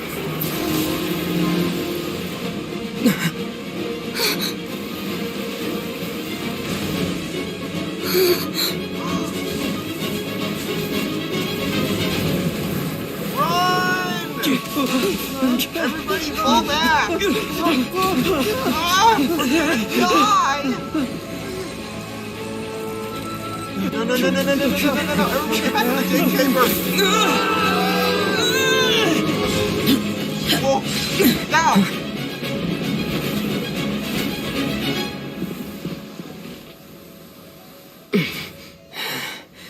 Be careful now.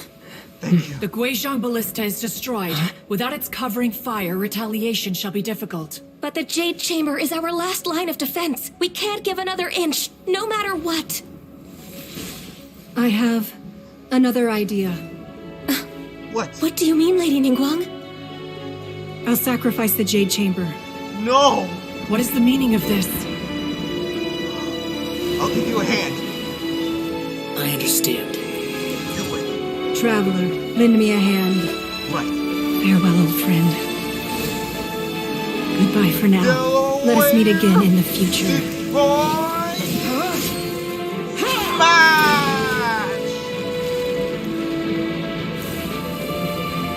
Delaware Detroit Smash!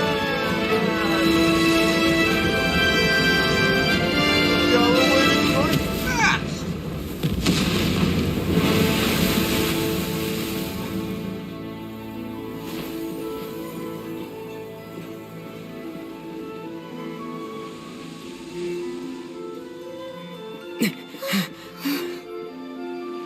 Got him!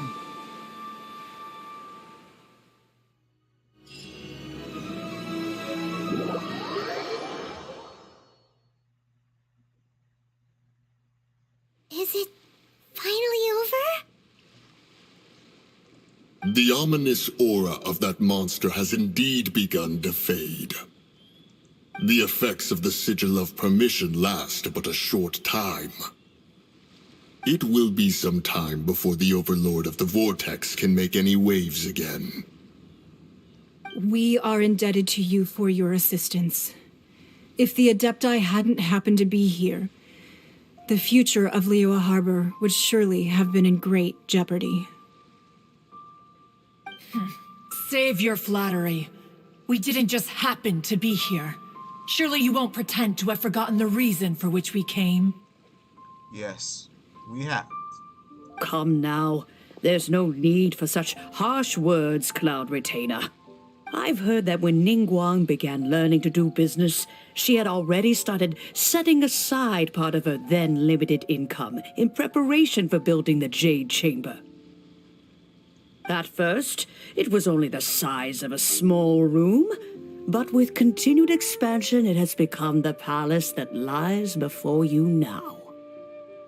It is a testament to Ningguang's entire life, both as a businesswoman and as the backbone of the Liyue Qixing. Seeing the Jade Chamber destroyed in the defense of Liyue means much to her.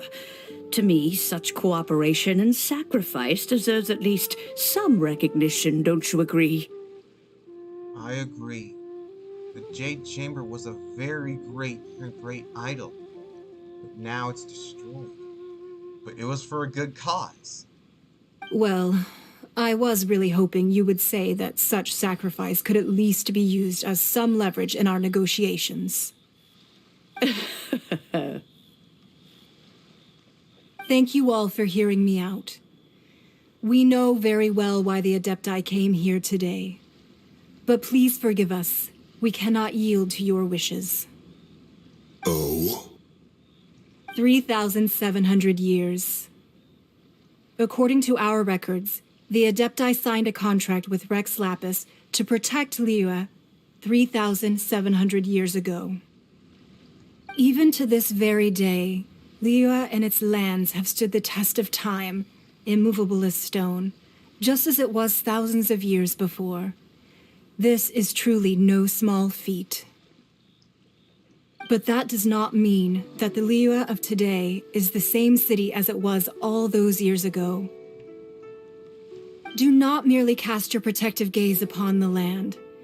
Instead, focus your sights on our city and each of the citizens that dwell within it. Are you questioning our means of protecting Liyue? I mean no offense. I simply hope that our Adepti forebears would see Liyue in a new light. Forebears, you say? One doubts you would be fit to be part of such a lineage. This morning, Rex Lapis appeared to me in a dream. What? In the dream, I yearned to tell him that we Qixing, though mortal, are equally bound to the contract. Each passing generation of the Qixing leaves many things of value to be inherited by the next generation. I also thought to tell him how the past generations of Qixing had strove under his rule to survive in our mortal world, establishing a network of contracts which has since come to be known as trade. But I dared not speak. I could only gaze at him in silence until the moment I awoke. Oh, Ningguang. We're all on the same side here. Yet another perspective. What are you trying to say, Outlander? When there's a discord between the Guardians and those that are meant to defend, harmony becomes very difficult to restore. Right! That's something that happened in Mondstadt. It's a story about the Four Winds and the people of the Animal Archon. The Animal Archon sought to quell the strife between the two sides because he believed that such conflict would only scar the hearts of both, and that nothing good would come of it. This is what we learned in the City of Freedom. Each of the 7 nations has its own scars from the past.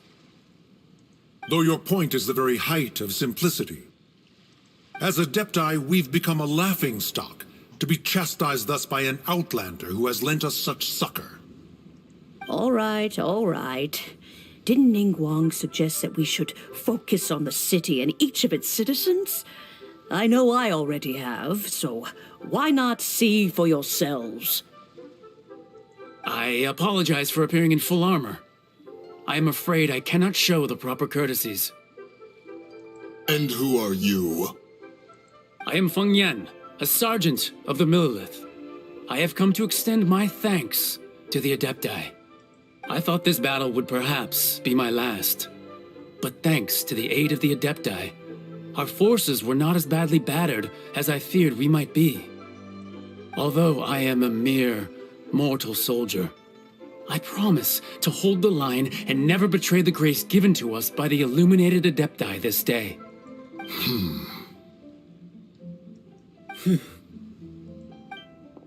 Huh? Why does everyone look so down? Didn't we just beat that big monster? Weren't you frightened, dear? It was quite the predicament. I wasn't afraid. All the strong Millelith guards were there, and those powerful heroes with their visions were there. Everyone was there. When danger is near, everyone always protects me. And the rest of the time, they make fun toys and tasty snacks and loads of things that make the harbor so pretty. Thanks for protecting Liyue Harbor. Please come visit us for the next lantern rite. Unfortunately, we wouldn't be able to participate. Huh? Because we are Adepti. Oh, okay. It must be hard being an Adeptus. Aww. You see, this is what Liyue is like today. The country of contracts is grateful to the Adepti for their protection, but it is no longer necessary for the city to rely on the Adepti's power to solve every little niggling matter. Although their blood is weak, there is still strength to be found in those we call mortals. The time of contracts between gods and Liyue has long since passed. Now is the time of contracts between Liyue and its people. Seeing the port around us now, it is hard not to feel a bit out of place. Wouldn't you say so, Cloud Retainer? Your line of inquiry is askew. One did not spearhead this expedition to Liyue Harbor. Seems like the Adepti have had a change of heart. Let us return now. Conqueror of Demons. I hope we team up in the future. Eager to leave, Conqueror of Demons. Yes, one understands what the Conqueror of Demons means. The city of Liyue has changed much after our long separation. One fears that by the time one finally grasps the new contracts of Liyue, you humans would have once again changed the place beyond recognition. Fair enough. Away we shall, and return whence we came.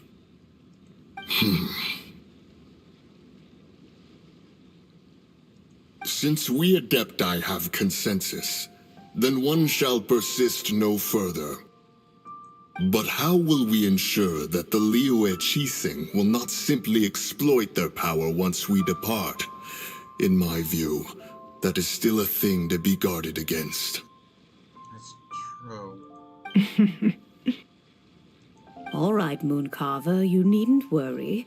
It seems to me that this right of supervision is best left to the people of Liyue. Looks like the conflict between humans and Adepti was avoided.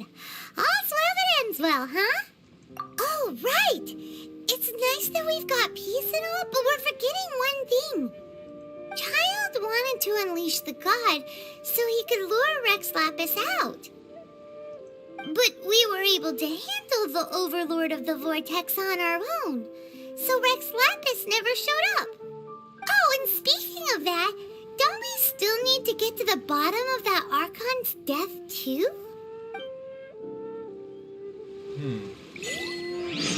Hyman doesn't get it.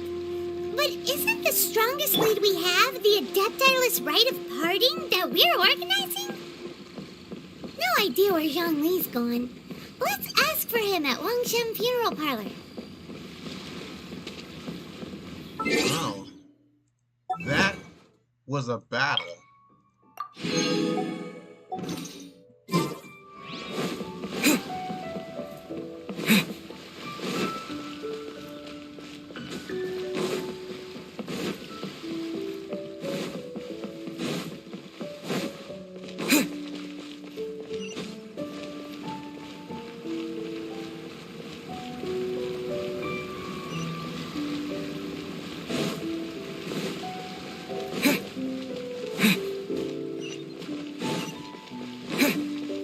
All tasks have been handed out.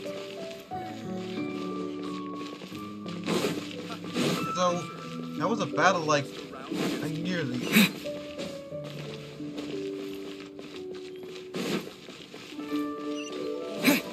You faked your own death. Just like the dinosaur.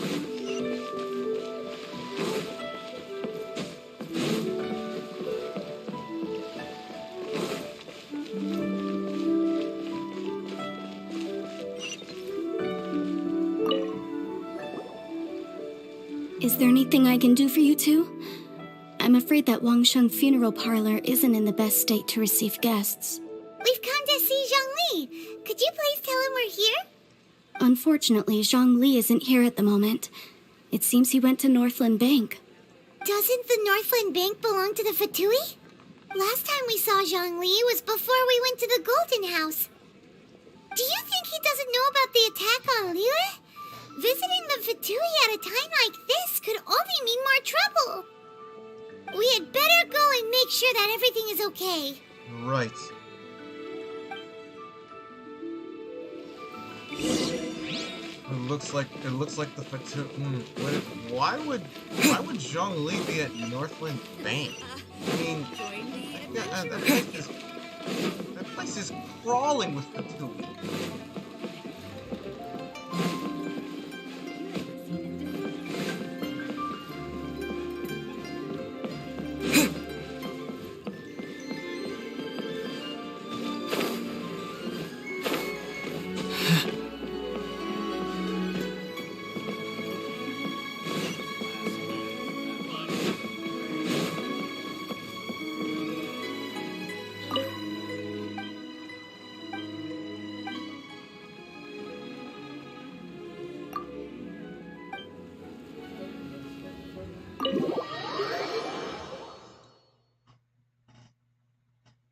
You call this cooperation between Harbingers? Cooperation involves communication, you know. What is she doing here? Don't take it to heart, child. Besides, aren't you happy that you got to skip the formalities and bring chaos to the land? I'm sure you must have enjoyed that. Oh, It seems that some of your friends have arrived. Hey, it's Zhongli and Child. And you! You're also one of the Harbingers? Signora! It's you two. I believe we've met once before. In the city of Bards, was it? I'm glad you still remember my name. You are big trouble, lady. Ah, right. I imagine that it must have been rather hard to forget watching helplessly as something precious was snatched away from your friend. You are very mean. You know that? Didn't anyone tell you that it's not nice to take things that don't belong to you? Well, if it isn't you two. This is our first time seeing each other since Liyue was nearly wiped off the map. This is certainly a bit awkward, wouldn't you say? Paimon knew that we should never have trusted a Fatui Harbinger. Oh, now don't say that. Sure, I may have misled you, but I never had anything against you personally. Besides, I thought we were getting along quite well together, didn't you? Except for that little tussle we had at the end. Nothing personal. We just have different views, that's all. Of course, you may very well hold this against me, but that's up to you. The real deceivers here are Signora and Zhongli. Curse them for leading me on. So actually, I think... Stop wasting time, child. There'll be plenty of time to chat once I'm through here. You remember the agreement, Morax. Now, if you would be so kind. The Gnosis, please. Gnosis? What in the world are you talking about? The contract is fulfilled. That which thou seeketh is now bestowed unto thee. For my promise is solid as stone.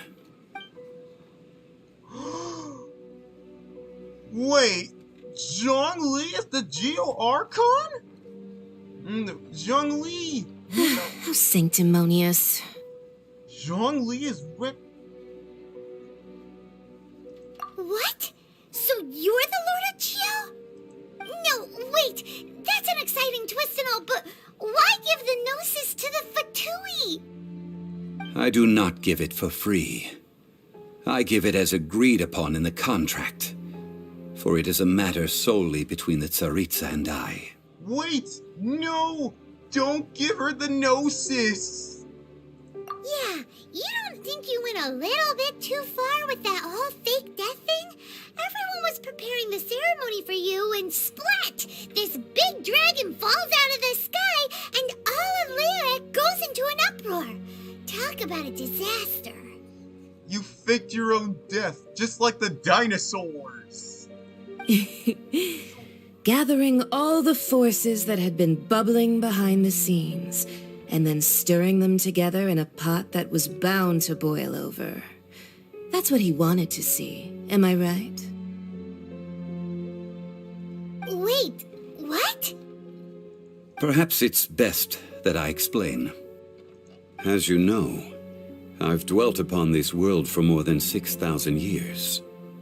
It is now 3,700 years ago that I founded Liyue together with the Adepti.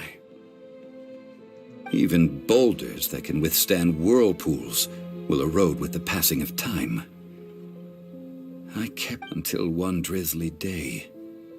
As I was strolling along the harbor, I heard a merchant tell one of his workers, "You've finished your duties. Go ahead and call it a day." I stood motionless among the crowds, asking myself, have I already finished my duties? Oh, Zhongli. But as I began to consider relinquishing my divine role, I soon discovered that many reasons still remained to not hastily depart. Was Liyue, the city I had dwelt in for so long, already prepared to enter its next age? I decided that a test was needed in order to reveal the answer. So I feigned my own death, and gathered the cast of Child, the Adepti, and the Liyue Qixing to play their roles together on the stage that was Liyue. Indeed I was. The gnosis which I had kept for so many years suddenly seemed to have lost its meaning. Then give it to me. I'll guard it for you. That's right. Which is why I continued to safeguard the gnosis until now. So you mean that if the chaos ever reached the point of no return, you would simply appear and use your divine powers to bring Liyue back under control? Of course, and it would have been all too easy for him too. Just as a child quickly matures after losing their parents, so has Liyue matured when faced with the death of its deity. In the end, the resolution to all that has transpired was even more satisfactory than I could have hoped for. Take the Adepti, for instance. Owing to their years of seclusion, they were the least informed. Yet when faced with a crisis, they commendably showed the greatest amount of restraint possible. Not only did they manage to cooperate with the Qixing, but in the end, they even made efforts to understand the hearts of the people. Credit is also due to Signora, the emissary dispatched by the Cryo-Archon to fulfill our contract. At my request, she kept everything she knew in strict confidence. This despite the eavesdropping ears of her colleague, Child. This meant I could remain as Zhongli, even having the chance to fulfill the age-old traditions of Liyue in this mortal form. Thank you for joining me on this journey, Traveler. All of these things turned out as I had planned. There is only one thing that I had not anticipated, and that was the conduct of the Liyue Qixing. I had expected them to do no more than the Adepti, to come to the defense of Liyue. But when all was said and done, they seized the opportunity to supplant Liyue's divine protectors, and used the subsequent power vacuum left by my death to quickly gain complete control of Liyue. Huh? That doesn't sound good at all. On the contrary, I think it is excellent. I had always feared that it was too soon for them to take over from me. And it was also that which I longed for the most. As such, this is the best parting gift anyone could have given this god of old. Hey, what about me? Doesn't anyone feel the least bit of remorse for deceiving me? You've practically kept me in the dark. I think that thanks would be more appropriate. You certainly played no small part in all of this, wreaking havoc and turning the city upside down. The Lord of Geo ought to thank you for your performance, if anything. If you hadn't created the pressure of a battle between mortals, Adepti, and a god, the lump of coal resting in the hands of the Geo-Archon, Liyue, would never have been able to become a dazzling diamond of a city. Huh? Just whose side are you on, mocking me like that? Are you itching for a fight? Be that as it may, you've come out of this as the hero of Liyue. I, on the other hand, will be forever prescribed as a disturber of the peace, no? You are nothing but trouble. Well then, with the Gnosis in my possession, I have no use for such idle chatter. We should return to Zapoljarny Palace and seek an audience with Her Majesty, the Tsaritsa. Come, child. Fine. I'll meet you there later. I'm not sharing a boat with the likes of you. Do as you wish. Hey, give the Gnosis back. Give it back. Now then, is there anything else you wish to ask me? Right! As Zhongli always told us, a good trade is a fair trade. Paimon has no idea what could be a good trade for a Gnosis. Realistically speaking, there is no such thing. Huh? However, I am the god of contracts. For thousands of years, I have made countless contracts. If the deal was of no benefit, then I certainly would not be inclined to agree to it. My agreement with the Cryo-Archon will be the last of my contracts as the Geo-Archon. My contract to end all contracts. As for the bargaining chip that the Tsaritsa used to balance the scales, uncover that answer for yourself in your future journeys.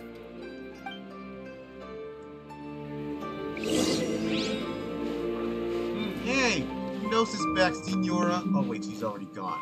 Ah, dang it!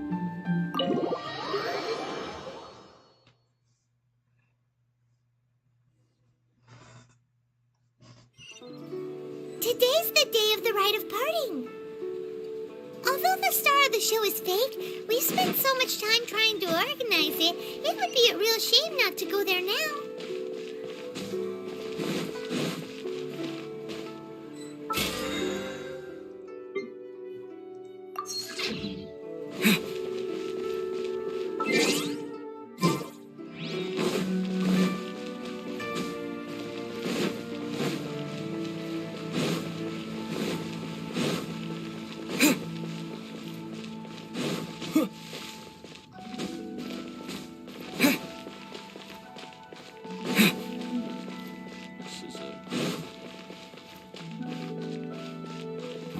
Well, since we're going through with this rite of parting, I guess it means that those rumors hit the nail on the head.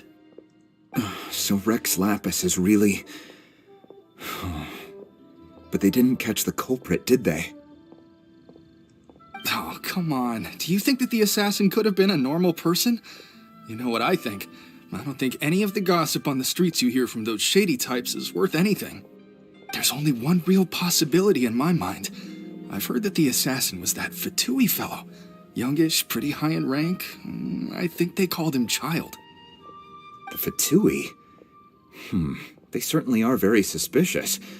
Who knows what those greedy, crooked folks... Shh! Lower your voice. If the Fatui catch you in their sights, Rex Lapis won't be around to protect you this time.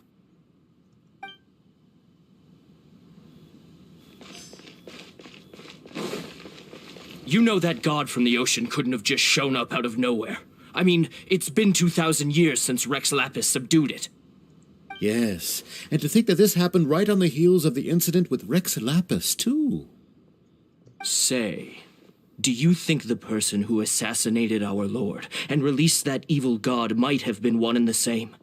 Now that you mention it, that's very possible. Yes, it's very possible indeed. I mean, it all fits together. That person must have colluded with the evil god to harm Rex Lapis. Oh, that wicked, black-hearted scoundrel. Still, what sort of supernatural prowess must this person possess to be able to do such things? I have never heard of such a person in all my years. Ah, forget it. Guessing's no use to us. Look, the Millilith over there looks like he's about to make an announcement. Let's hear what the Ministry of Civil Affairs has to say first. I guess the rite of parting is done. Hear ye all! The Qixing's words. Though a dragon soars ageless as the mountains, it too must return to dust. This is common knowledge. Gods and Adepti live glorious lives, but both light and shadow have their season. So too must they face divinely appointed trials. Rumors and hearsay abound on the streets that Rex Lapis was murdered. Now, let the truth be revealed. Having been thwarted in his trial, Rex Lapis's soul has recouped the celestial heights. He beseeches the people of Liyue to grieve not and to let not their hearts be saddened. Nor are they to believe street-born rumors or indulge in baseless speculation.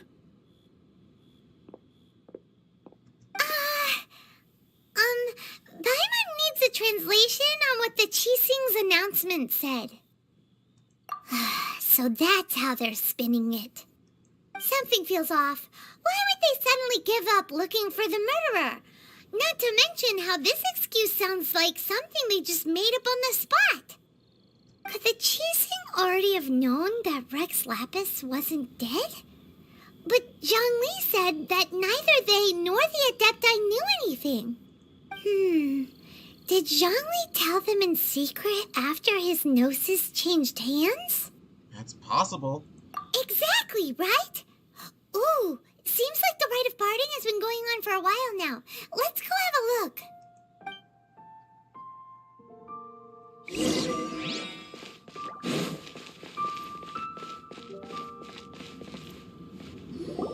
Look, it's Ningguang and Keqing. Are they saying something? Are their speeches over? As said previously, Rex Lapis's soul returning to the heavens is the end of the contract. And it is also the end of an era. 3,700 years of contracts burnt and reduced to ash. We, the people of Liyue, were indeed prosperous. But blinded by our prosperity, we forgot that time can be pitiless.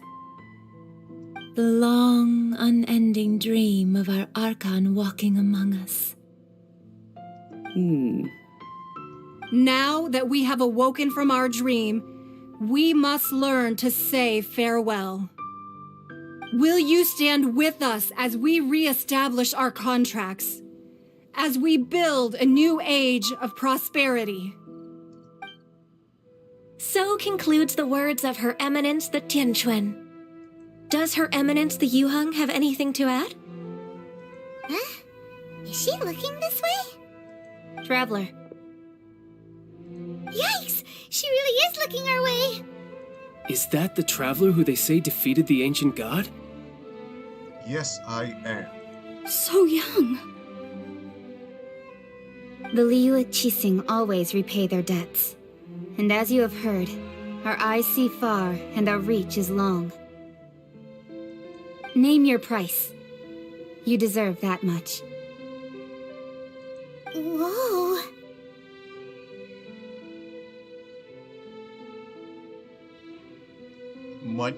What's the price? Is it money? Wait, we have plenty of more. Come on, say something good. Like, to know the secrets of Liyue.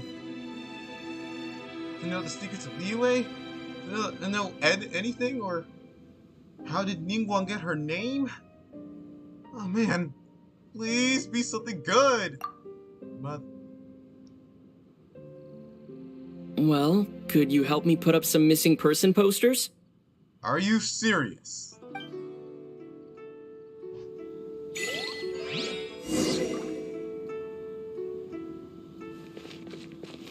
Roping you in was possibly the most masterful move we could have made.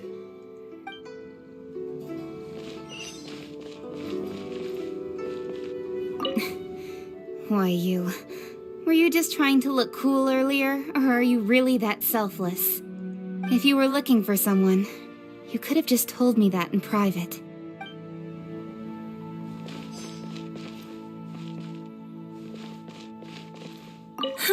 And to think I'd put my best perfume on before coming here, thinking you'd like it. But it seems as if those perfumes really were meant to be offered to Rex Lapis. Well, that's fine. Suffer no rivals in love, they say. And that's 3 gone in 1 stroke.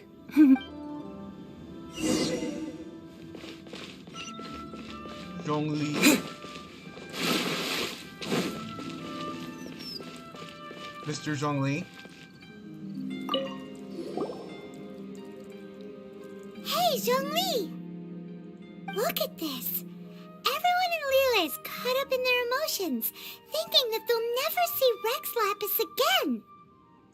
And here you are looking all relaxed. Why would I not feel more at ease after laying down the burden I have borne for 3,700 years? Right. If the two of you can spare the time, I should treat you to a meal at the Xinyue kiosk.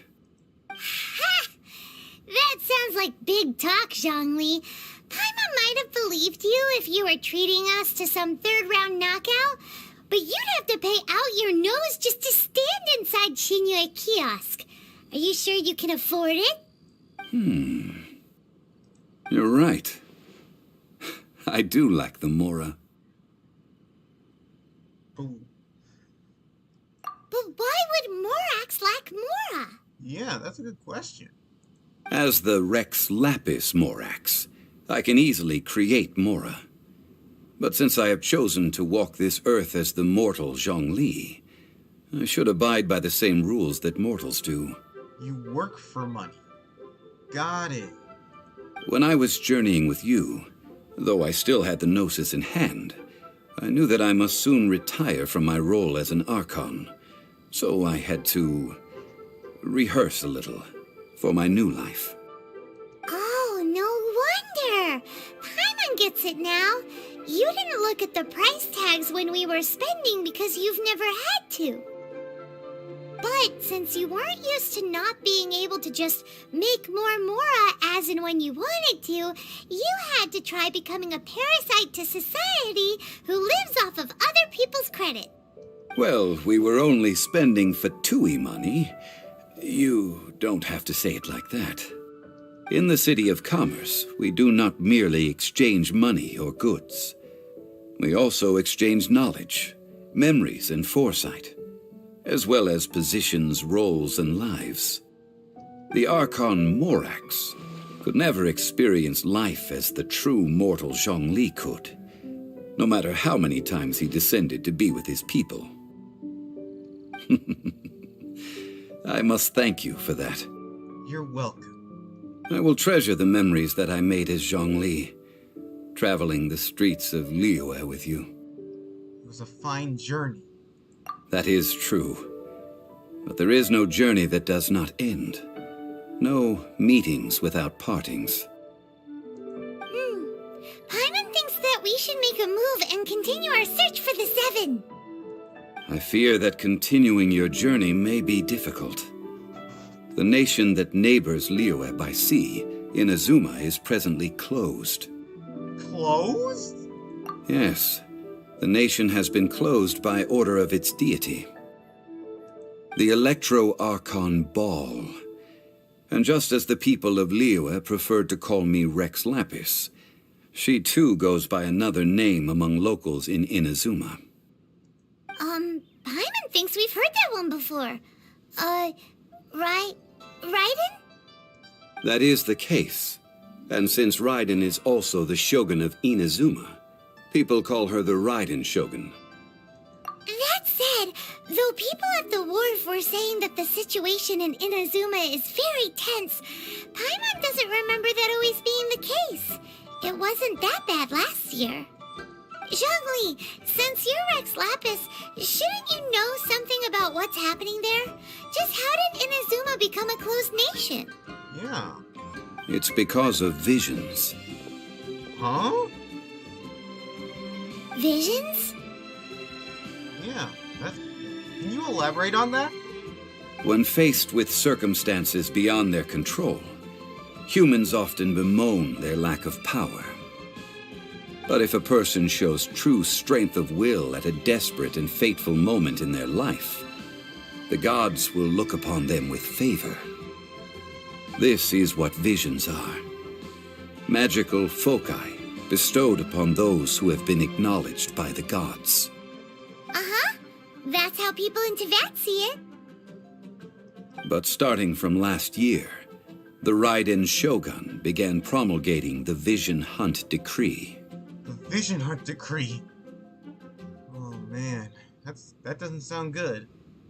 Vision Hunt Decree? Yes. It was an order to seize all visions within Inazuma's borders, and to inlay them upon the hands of the statue of the omnipresent god. They want to seize visions. But why? Aren't visions blessings from the gods? I should think that in the Raiden Shogun's eyes, it is precisely because they are divine blessings that they should be under the sole dominion of divinity. Whoa, that's harsh. The Animo Archon is the god of freedom, and the Geo Archon is the god of contracts. For her part, the Raiden Shogun is the god of eternity. It seems as though she has finally decided to eliminate any unstable elements that could pose a threat to her eternal realm. The fact that even I, the oldest of the seven, have now passed away will only strengthen her resolve to pursue eternity.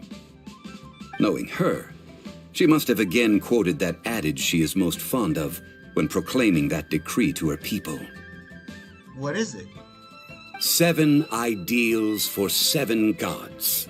And of these, eternity is nearest unto the heavenly principles. Wow, she said that? All right then. Was there anything else you wish to know? Ah, that was a good one. Failing a divine trial. How they came up with that excuse, I will never know. That said, the reason why the Qixing were so eager to resolve the incident and stop pursuing the culprit was indeed because they received news in secret that Rex Lapis was not dead. I hinted as much to the Adepti as well. How did I accomplish that, you ask? Have you ever heard of this particularly convenient Adepti art known as gifting dreams and visions? All right then. Was there anything else you wish to know? Yeah, about that. Before the Qixing made their announcement, we listened to a lot of people talking on the way. Most of them put the blame for everything on Child. These are indeed false accusations. But it remains undeniably true that Child did send people to the Jade Chamber to prevent the Adepti and the Qixing from defeating the ancient god. I've heard that Ningguang is busy milking that for all it's worth on the foreign relations front at the moment, browbeating the envoys of the Fatui. Ha! Those poor Snezhnayan diplomats. If it were not for Child's exalted position as a harbinger, I'm certain that they would have shifted all the blame to him and called for his dismissal by now. All right then. Was there anything else you wish to know? Now, as for the Liyue Qixing? The time of the Adepti has long passed. If even the Liyue Qixing don't want to face that truth, then what future is there for Liyue? Kuching is absolutely right in saying this. Now, though I did laud Ningguang's desire for power, believing this to be a good thing, and thought as a matter of course that she must have been behind the Qixing's plan to take governing power over Liyue from the hands of the gods and Adepti, could the original person who brought up the idea of seizing power have been... All right then. Was there anything else you wish to know? About Mora? That's right. Zhongli, now that you don't have your gnosis, what's going to happen to all the Mora in Teyvat? Since Morax is dead, are they all just gonna disappear? Also, isn't the Golden House the only mint in the entire continent? Will it even continue to work? The Mora present now will not vanish. But the Golden House will indeed have to cease operations for a lengthy period of time, since creating Mora requires the use of the Geo-Archon's power. This is terrible! We're all about to run out of Mora! The world is coming to an end! Yes, this is indeed a major issue from a financial standpoint. Well, I suppose we'll just leave such troublesome matters to the Liyue Qixing to debate. Then, did you at least set some private funds aside for yourself? Oh, a private fund. This does seem like a good, logical, common-sense idea. It's a shame. What's a shame? It's a shame that I didn't think of it at the time. All right, then. Was there anything else you wish to know? There's nothing else. Well, then. I suppose you'll have to find a way to get inside this closed nation. Have patience. I suspect that some serendipity must first come into play.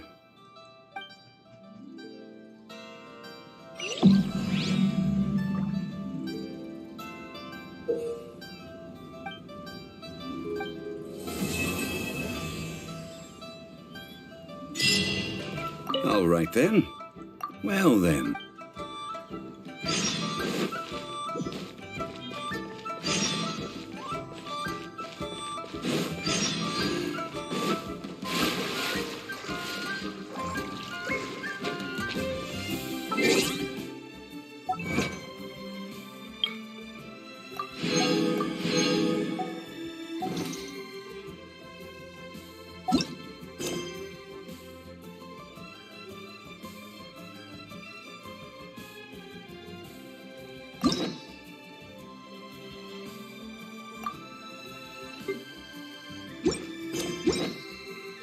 Whoa.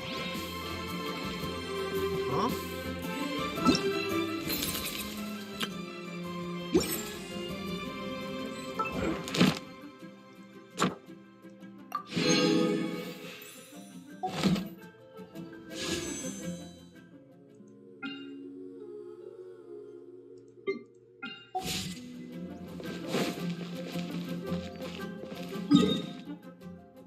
Guess we have a lot. I guess we have one more thing to deal with.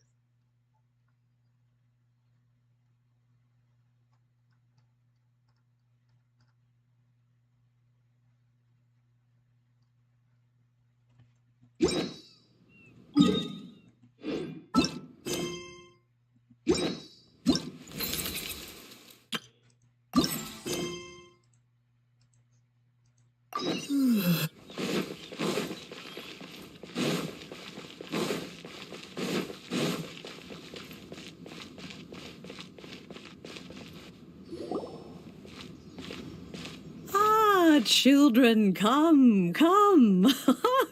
You've arrived at just the right moment. I've been looking for you. Oh, what is it, Granny? Need any help? Oh, no. You've done so much for Liyue Harbor already. I could hardly ask for more. In fact, my old friends and I have been putting our heads together to think of what sort of gift we might give you in return.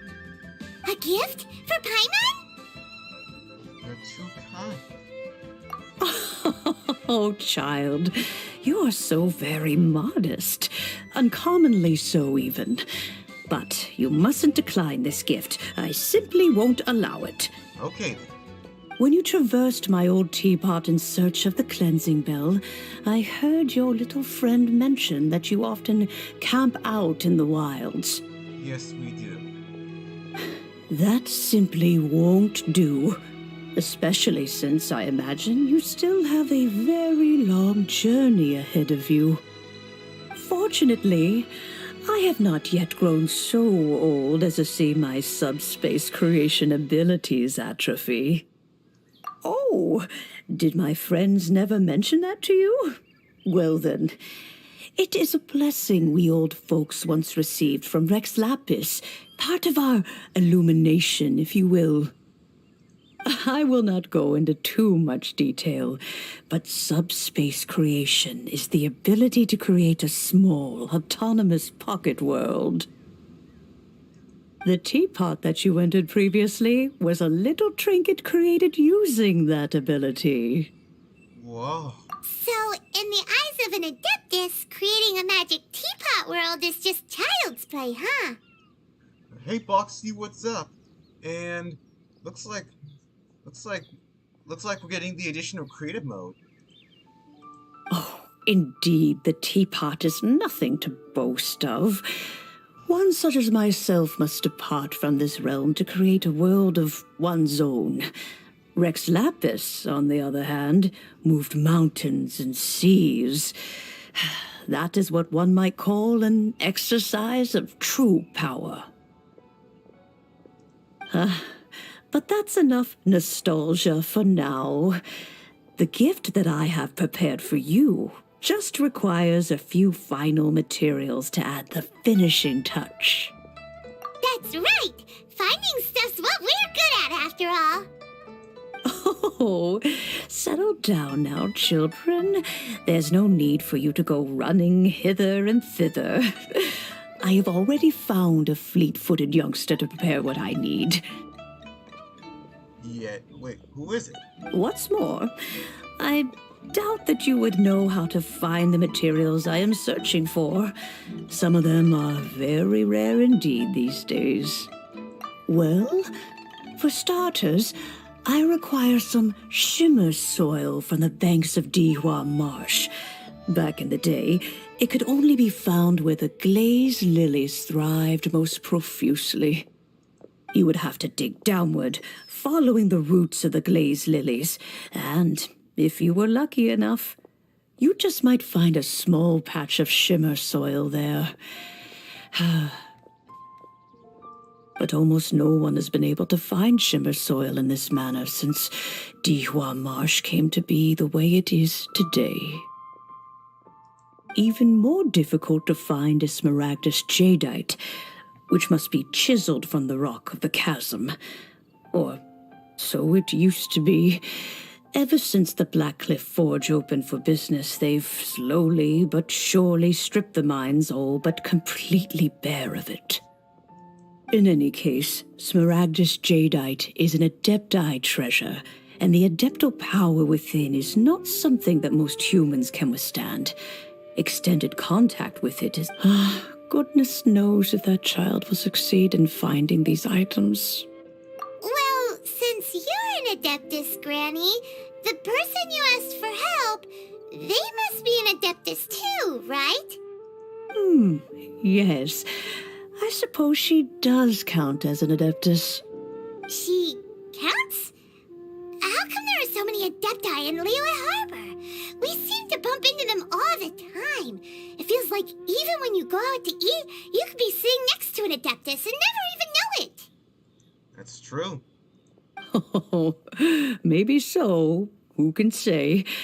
A fair few of my old friends are rather fond of mundane mortal life, after all. I'm back, Granny. Oh, I don't believe we've met. Allow me to do the honors. This child here is Yen Fei. She's the one helping run some errands for me. Yen Fei, I believe you already heard of the traveler and his traveling companion. Of course, who hasn't? Much has been written about you in the Millilith's records. Indeed. I've heard of you I've heard of you on the streets. It's mostly bad rumors. You became one of Liyue's most wanted after the Millilith marked you as a suspect following the incident at the Rite of Dissension. After which, you fought off the Millilith at Julian Karst and made contact with the Fatui. The Fatui were deceiving us from the start. Why do people think they attacked us? Before finally defeating an ancient god together with Granny and her associates, and subsequently being cleared of any and all suspicion by the Qixing.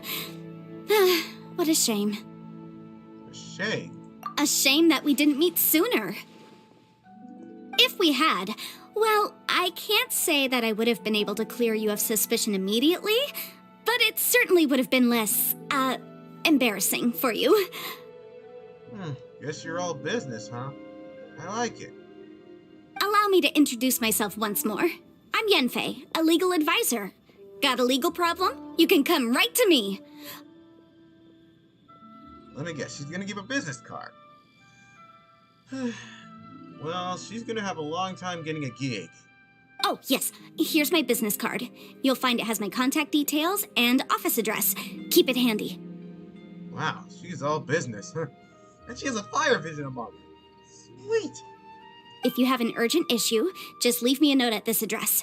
Oh, and I almost forgot to mention, I offer a very generous discount for first-time customers. She's making loads of money. Not as good as Ningguang, I suppose. I got double the content today. All right, Yenfei, all right. Let's get to the business at hand. I do not think these two are in any dire need of legal assistance at the moment. That's true, but it's always good to have a connection. You'll have to excuse Yenfei. She's always been like this, ever the talkative one when it comes to her own affairs. Paimon was gonna ask the clarifying question. You seem really different from the ones we've met before. An Adeptus? I guess. Kinda. My old man said he was one anyway. He mentioned that he once campaigned with Rex Lapis for a long old time, and then after that was all over, he went back and married my mom. They had me, and once I was all grown up, the two of them upped and left on a journey, leaving me with Granny here. Okay. Well, that's a bit casual for an Adeptus. Aren't you guys supposed to sign solemn contracts to protect Liyue Harbor and all that stuff? What do you mean he just went back to get married? Well, my dad did say that he'd talked it through with Rex Lapis, and that he was fine with it. Even contributed towards the wedding gift, apparently. Anyway, let's not dwell on that too much. So, Granny, I've gotten a hold of most of the stuff you asked for, except for Smaragdus Jadeite. I couldn't find any at all. Is that so? But Smaragdus Jadeite is really rather essential. Yenfei, are you sure you can't find some other way? They have helped Liyue greatly, after all. It is only right that they are duly rewarded. I know, Granny, you've told me 1,000 times already. Well, the chasm's definitely a no-go, but there's still a chance we can figure out some alternative means of procurement. Hold on a moment. Let me have a look.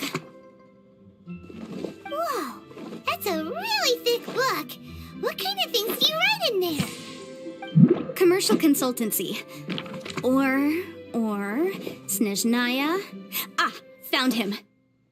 Crossel. A Snezhnayan merchant who once came to me with some legal queries on certain articles in the legal codices. If my memory serves, all of them had to do with rare ores. He mentioned that he was considering acquiring some Smaragdus Jadeite to make hairpins, and wanted to know if there were any legal ramifications that he should be aware of. Said he was planning to sell them in Snezhnaya. So, I guess I'll go look for him. With any luck, he'll have gotten his hands on some Smaragdus Jadeite, or might have an idea of where we can find some. Oh, you want to join me? I suppose that's no problem, but it's best if you just stand by and watch. If you try to get involved, you'll only risk placing yourself in legal jeopardy. Wow, an Adeptus imploring us to avoid incurring legal liability. Well, that's a first for sure. Best we be a little more careful than usual while we're with her.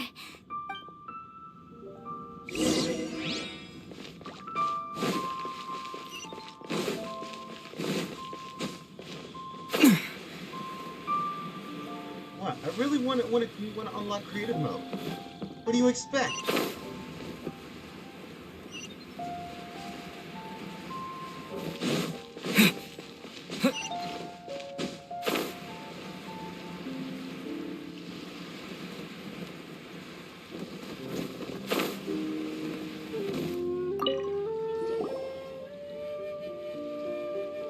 Hello, Mr. Crossel. How's business been?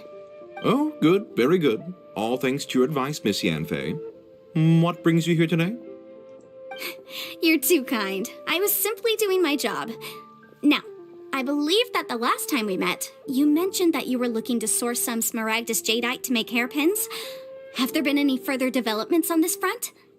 Well, yes. As a matter of fact, in the end, I did acquire a small piece of Smaragdus Jadeite and had it fashioned into a pair of hairpins. Miss Yanfei, might I presume that you have an interest in the hairpins? I must apologize. I've already rented them out to a lady named Zhiqiao.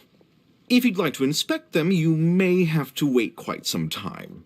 Wait, isn't Smaragdus Jadeite really rare? Aren't you worried about the hairpins getting damaged or lost while they're being rented out? No, I'm not worried in the slightest, because I signed a contract with Miss Zhiqiao before renting them to her. The contract makes it quite clear that if she loses or damages the item in question, she must compensate me for its full original value. How much? In return, I included a clause that guarantees the Smaragdus Jadeite is genuine, with a penalty of 10 times the item's value payable by me to Miss Zhiqiao in the event that it is shown to be a fake. Guaranteed genuine, with 10 times the value payable if this claim is shown to be false. Yes, these terms are very clear indeed. Wow. I guess Liyue is really fit on rules. Of course. This way, both the client and I have the assurance we need. To ensure fairness, each of us has retained an original copy of the contract. In that case, might you know where Miss Chow lives? We'd like to pay her a visit and have a look at the hairpins. Oh, of course. She wrote her address down when we signed our contract. Here, I'll mark it on your map for you. Thanks a lot, Mr. Crossell. We'll be off now. Okay, so we find this lady.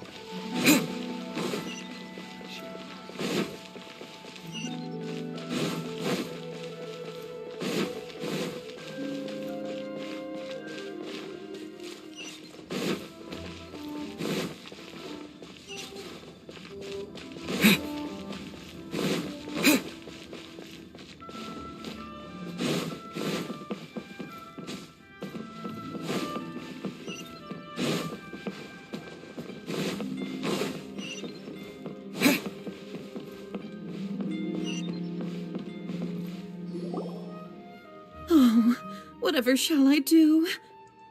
Yes, that's me. Is there something I can help you with? How do you do, Monsieur Chow? We understand from Mr. Crossell that you recently rented a pair of hairpins from him. My associates and I are very interested in them. Would you mind letting us take a look at them? The hairpins?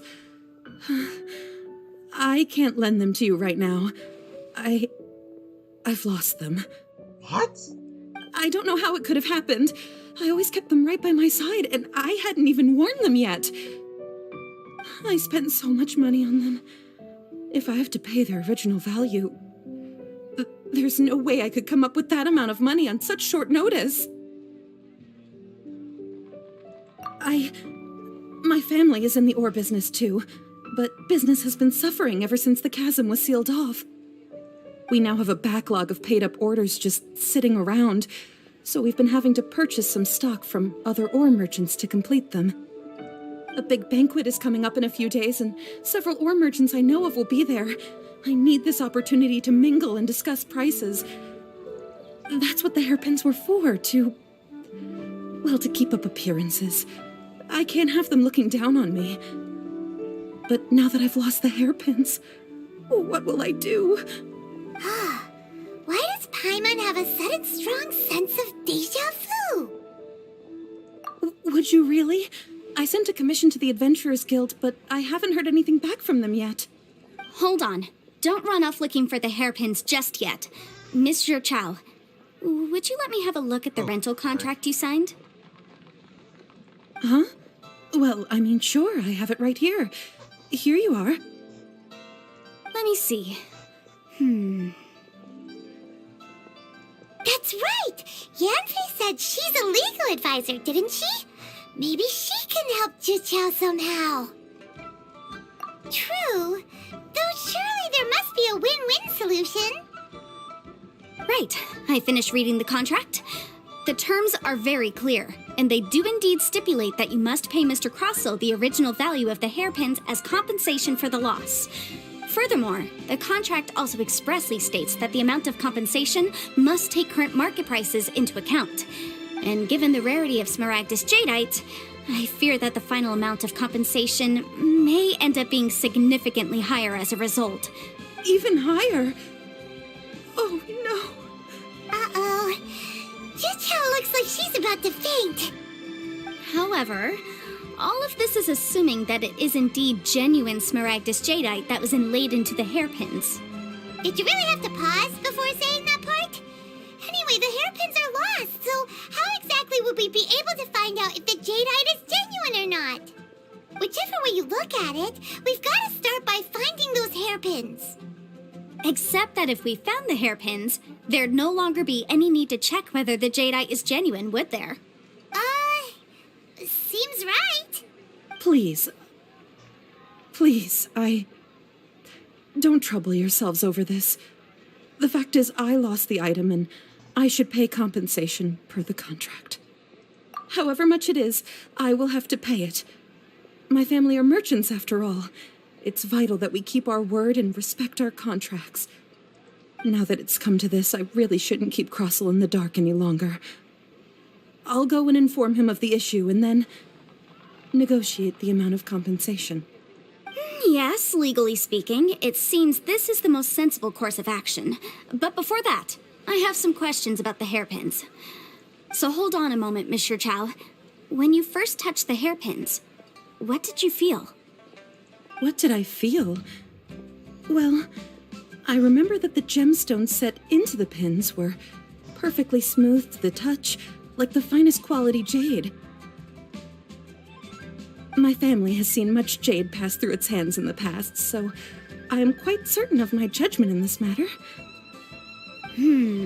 Smooth to the touch, finest quality jade. No, it's nothing. I just need to re-examine a few things. Let's head over to Mr. Crossel's.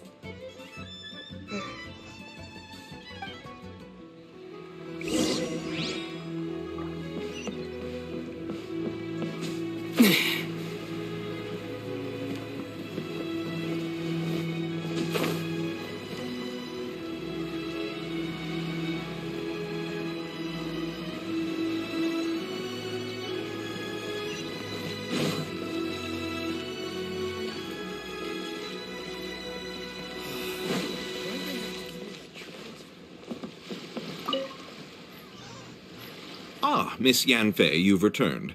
With Miss Jiqiao in tow, too, I see. How are the hairpins? About that. Uh-oh. You lost them? Are you serious? Do you have any idea how expensive they were? I'm sorry. Truly I am. I'll pay the compensation as per our contract. Every last mora. Mora? Do you have any idea what I had to go through to get my hands on that Smaragdus jadeite? I just don't... Forget it. Talking won't bring them back. Since Miss Yanfei is here, I suppose we can just have her estimate the amount that needs to be paid. No problem. But before I can give an official estimate, I'll need to do a little market research. Ah, yes, and if I may just confirm again, it was in fact genuine Smaragdus jadeite inlaid into the hairpins, correct? Of course. Genuine article guaranteed, or I pay back 10 times the value. All right, understood. I'll conduct some market research, and once I'm back, I'll provide an official assessment of the sum owed by Mr. Chow in compensation. Please wait here, Mr. Crossell. Thank you very much. How could she lose my hairpins? She'd better pay every last mora that they're worth. Looks like I'll have to find some way to raise that money. Please wait, Mr. Chow. I have something to discuss with you. It's not convenient to speak here, so let's find somewhere that we can sit and talk in more detail.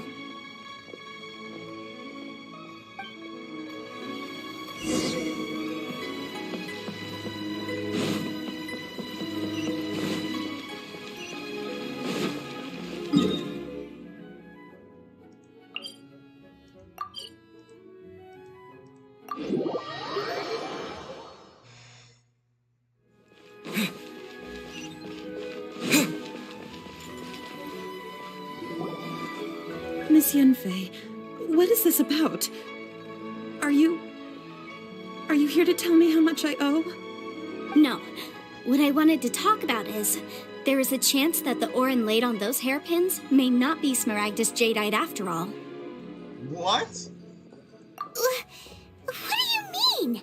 Are you implying that you already sneaked off and found them? Obviously not. I'm no adventurer, let alone a member of the guild. I don't run thankless, time-consuming errands for a living. Let's just say I made some deductions.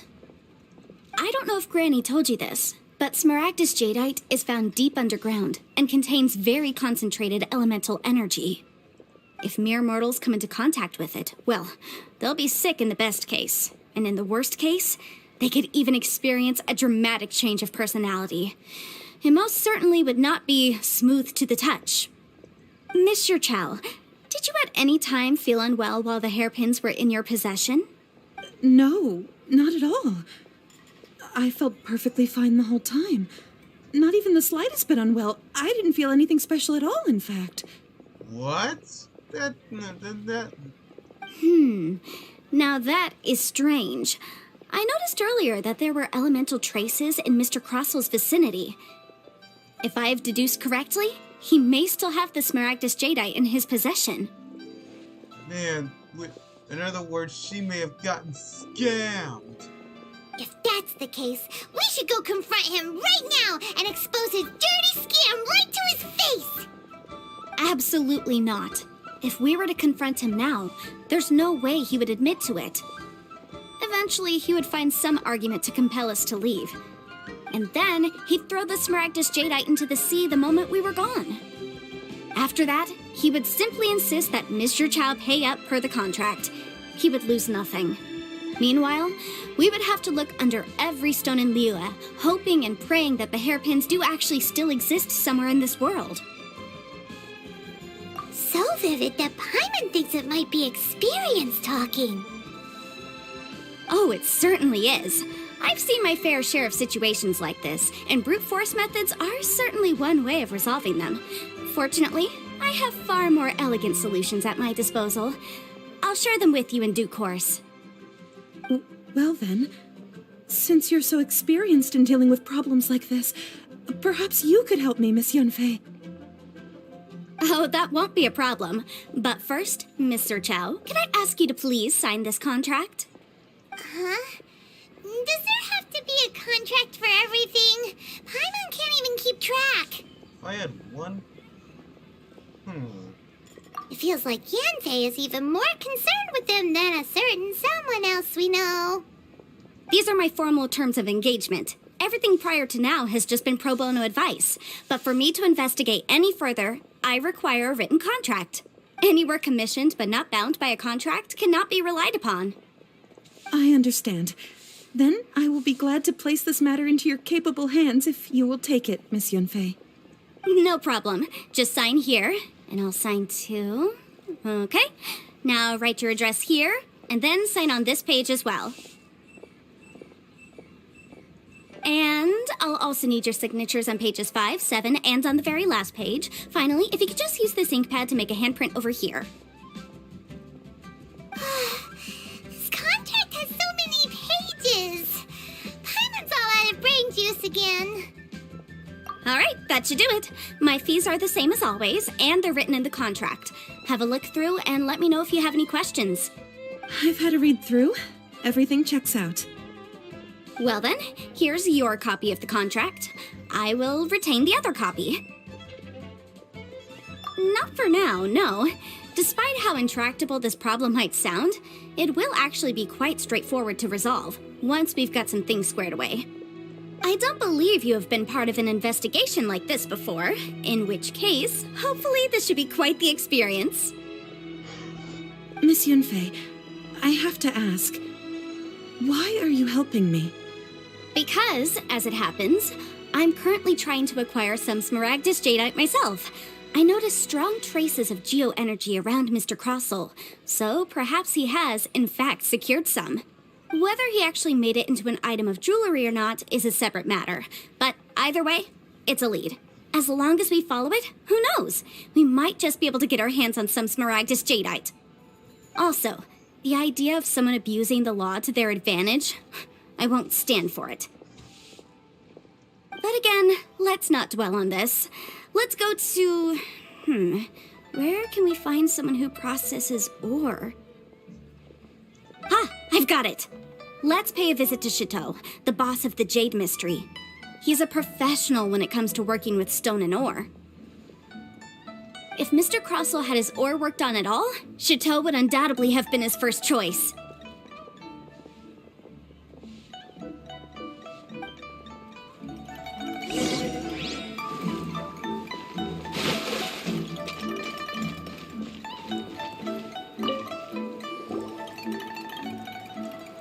Why, hello there, honored customers. Welcome to... Oh, it's you, Miss Yanfei. Is something the matter? Surely not more spurious claims that my jade betting is rigged and no one can ever win? Oh, I swear on all that is sacred. No, nothing of the sort. Has a Snezhnine merchant named Crossel enlisted your ore processing services recently by any chance? A Snezhnine merchant named Crossel, you say? I do remember that. He brought me a piece of ore, claiming that it was Smaragdus jadeite. What? That was the first time I'd ever encountered it, so I had no way of telling if it was really Smaragdus jadeite or not. But if a customer insists, far be it from me to contradict them. He was quite generous with his money, too, so I didn't give it too much thought. I processed the ore as per his request. Do you have any leftover debris from your work on it? Why, yes. It was my first time encountering this ore, after all, so I kept a few loose shavings to study myself later. They're right over there, in fact. Thank you, sir. We'll take a look at them. Alright, we have some evidence. We have the evidence. Try your luck betting on Jade? I could buy some jade.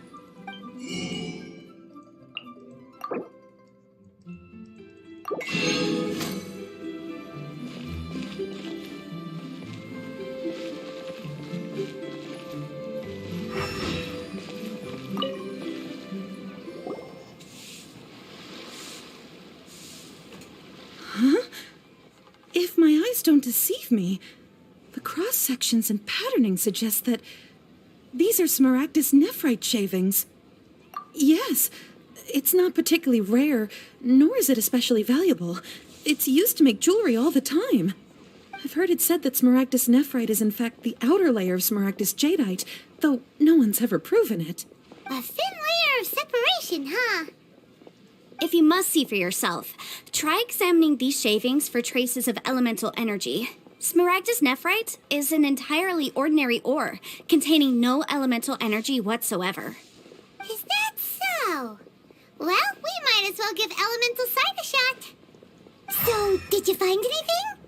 No trace of elemental energy. So they really are different. But wait, how come Jichao was able to tell what it was just by looking at the shards? That's pretty awesome. There's nothing special to it. It just so happens that I've come across a great many of these in my time. These two stones actually look very similar. Someone without a deep understanding of them would find it very difficult to tell them apart. There may be only a subtle difference for the casual viewer, but that translates to an astronomical difference in terms of the market price. And, I'm sure, a significant difference in the cost of having them carved into shape. All right, let's focus up. We're going off on a tangent. But, never mind, Shirto. Why would Mr. Crossell... Unusual actions have unusual reasons behind them. Let's take some of these shavings back to Chateau. I'm afraid you got scammed. Miss Yanfei, might I be so bold as to inquire, If you could just confirm for me once more, sir. Mr. Crossell did indeed claim that the ore he brought to your store was in fact Smaragdus jadeite, did he not? Yes, that's right. I still have a record of the job with me, in fact. Here. It says quite clearly, 1 chunk Smaragdus jadeite, uncut. Then I have no further questions. But could I borrow the processing record and these stone shavings? We believe that that Crossell must be getting caught. Of course. But might I ask why you need them? Oh, I have my reasons. Yes. Please sign here on this affidavit. This document shall serve as signed proof that these stone shavings originated from the, ore that Mr. Crossell brought to your store. Please read it carefully. Yes, I see. Forgive me for asking again, Miss Yanfei, but might I know the nature of the incident on this occasion? I wouldn't say there's been an incident, just a minor issue. Thank you, sir. I'll take these with me. With this hard evidence to back us up, Crossell won't dare try to deny what he did. On the contrary, this is far from sufficient to build a case. We need to find something a little more compelling. If you want to make jewelry, you need a professional jewelsmith. Let me think. Jewelry, nope. Aha! Got it! Sinxie. She often helps people to find a jewelsmith. Let's go pay her a visit. Well, that was quick. How come you know so many people? Because lots of people come to me for legal advice every day. As you know, Liyue Harbor is the city of contracts. And contracts, well, I should say laws, are very important to us. But the amendments made by the Tianquan to our laws are unnecessarily complicated. How can I put this? It just seems like they're hard to understand and impossible to finish. As such, legal advisors like myself provide quite the popular service indeed. So you help them make sense of the law. But didn't you say that it's hard to understand and impossible to finish?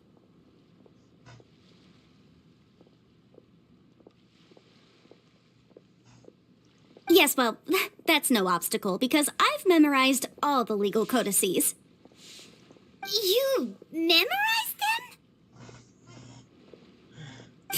You sound surprised. Knowing the law inside out is a legal advisor's bread and butter, you know? Oh, this has nothing to do with being an adeptus. I just like reading things. Again, with that casual tone. Well, that's that then. Let's go look for Sinxie.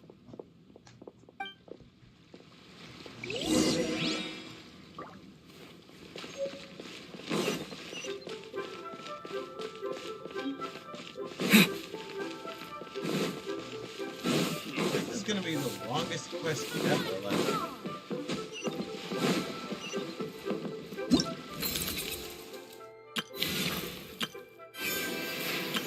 Everything's ready. Let's go.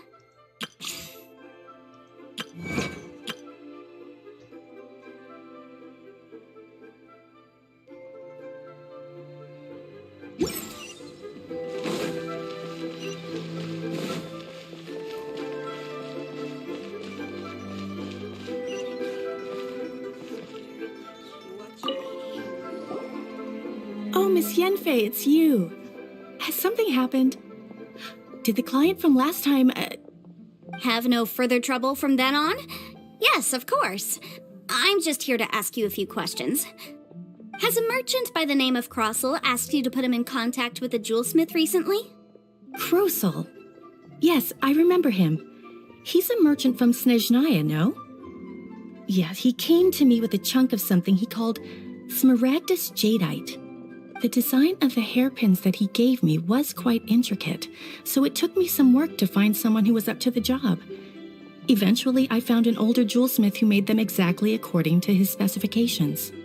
This order was on hold for a very long time, and only completed quite recently, which is why I remember it so well. Doesn't seem like there's any evidence to be found here. Miss Sinxie, I'd like for you to confirm for me once more.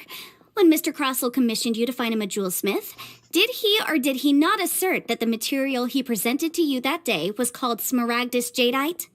Yes, I'm sure of it.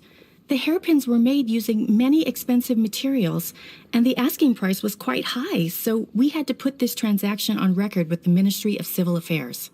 Mr. Krosel wasn't very familiar with the necessary procedures, so I filed it on his behalf. I also kept a copy for my own records. See for yourself, the item is called Smaragdus Jadeite Twin Phoenix Pins. The inlaid gemstone is recorded as Smaragdus Jadeite. The document even has the official seal of the ministry on it. Thank you, Sinxie. Now, could you let me borrow this document? Sure, it isn't serving much purpose here anyway. I take it then that there's been some more trouble? Nothing you need to worry about, just a minor issue. I'll return your document as soon as I'm done with it. Thanks again.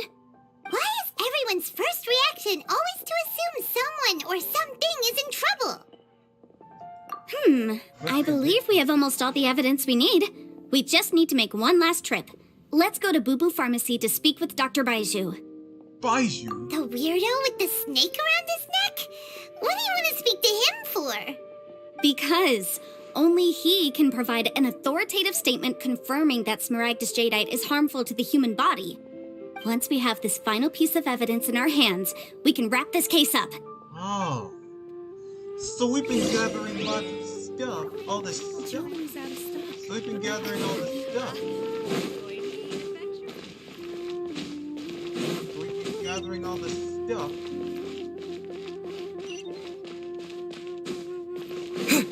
Oh. We've been gathering all the legal evidence. If we have all the evidence, he won't have anything to counteract with. Like in a courtroom. It's smart.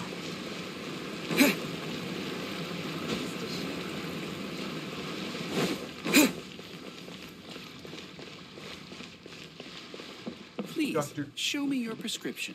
Dr. Baiju? My, to what do I owe the pleasure?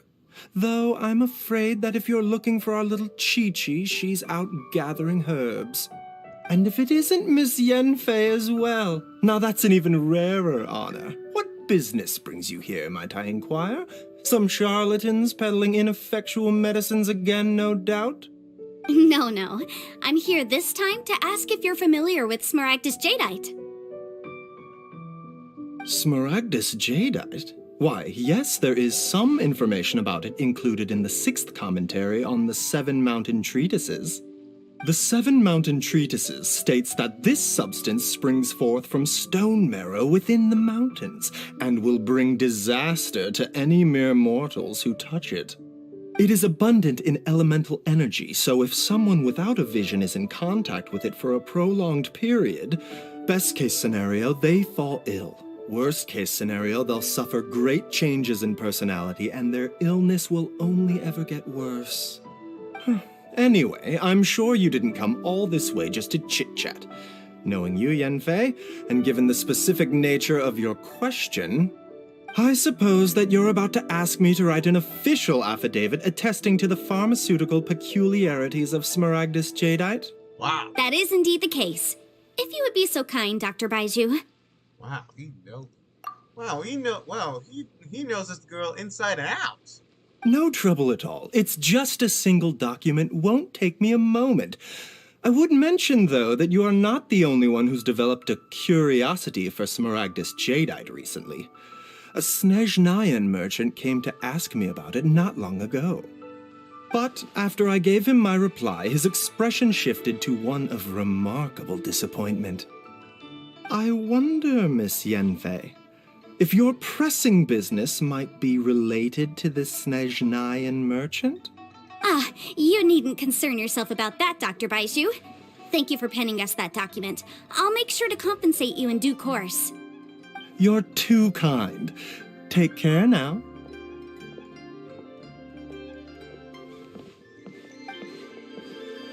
That Baiju guy is as weird as ever. Is it just Paimon, or does it feel like he was fishing for something back there? It's like he knew. Dr. Baiju's always been like that.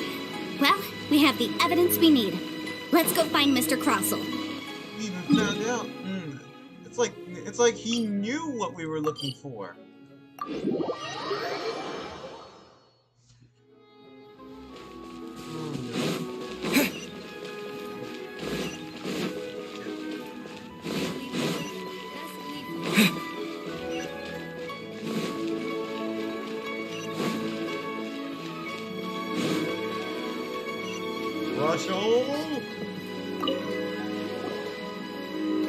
Miss Yanfei, have you finished your investigation? I trust you will now be in a position to assess the compensation due. Yes, my investigation is indeed concluded. I can now provide a final figure for the amount payable. Wonderful. Well then, please, could you do the honors, Miss Yanfei? Of course. According to the stipulations of the contract. Mr. Crossell, you must pay Mr. Chow 10 times the original transaction price in Mora. Sure. Wait, what? Me pay her? Surely there's been some kind of mistake, Miss Yanfei. No, there isn't. Not at all. According to my investigations and the material evidence that we've gathered, The substance claimed to be smaragdus jadeite that was inlaid within the smaragdus jadeite twin phoenix pins that you rented out to Mr. Chow was, in fact, smaragdus nephrite. Now, the contract states very clearly that 10 times the price shall be paid should the article not be genuine. Accordingly, you are liable for this sum, which is payable to Mr. Chow in Mora. Material evidence? What material evidence? Why, Miss Yanfei, you cannot frame me like this. I spent a huge sum to obtain that smaragdus jadeite, and yet you claim that the ore inlaid on the hairpins is somehow fake? I demand to see your evidence. Indeed. Only a testimony from an expert witness involved in the processing of the ore can serve as an authoritative assessment of whether it is genuine. Traveler, please. This is a processing record from the Jade Mystery, along with stone samples and an affidavit signed by the business owner, Chateau. Seriously? Even the boss there couldn't differentiate between smaragdus jadeite and smaragdus nephrite. How does this prove anything? In any case, smaragdus nephrite is the outer layer of smaragdus jadeite. So I had him cut away the nephrite, he returned the valuable jadeite core to me, and some nephrite samples remain in the store. What am I missing exactly? That's an unsubstantiated belief. Well, your claim that my ore is fake is just as unsubstantiated. And we are here to talk about evidence, aren't we? Ugh. Looks like our first piece of evidence didn't convince him at all. Hard evidence. Something legally binding. We have just the thing. Show it. Oh, come on. I meant the backup copy of the document. This document proves that my hairpins are the real deal, doesn't it? This is the Ministry's seal, after all. It shows that the ore inlaid on the pins is indeed smaragdus jadeite. Our second piece of evidence didn't work either. You know, you could be right. Perhaps the... Of course I'm right. All the evidence shown supports my story. Well, hang on a moment now, because I do recall one final piece of evidence that we haven't revealed yet. Traveler, would you do the honors? What's this? Smaragdus jadeite springs forth from stone marrow within the mountains and will bring disaster to any mere mortals who touch it. Sustained contact with smaragdus jadeite over a prolonged period will, in less serious cases, cause a mild malady, while in serious cases, the patient may suffer a dramatic change of personality and fall seriously ill. Mr. Crossell, were you aware of these peculiar properties of smaragdus jadeite? I had no idea. No idea, you say? I'd guessed as much. But for you to have rented out such a dangerous item... I'm afraid that this falls outside the scope of my work, but within that of the Ministry of Civil Affairs. However, I'm sure that the Ministry will be relatively lenient considering that, as you say, you were ignorant of the danger you posed.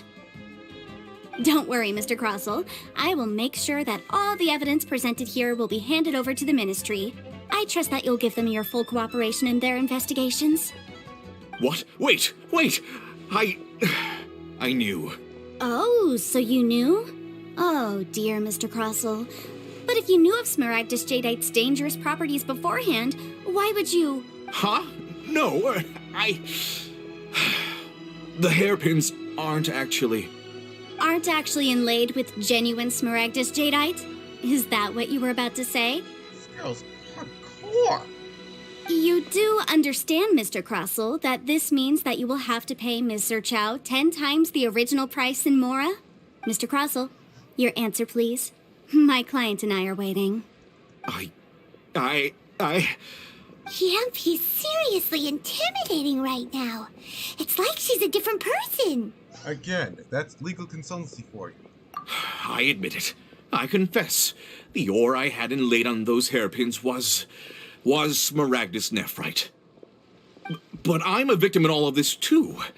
I invested a great deal of time and money into acquiring that small amount of smaragdus jadeite, in the hopes of turning it into a piece of jewelry that would fetch a fine price.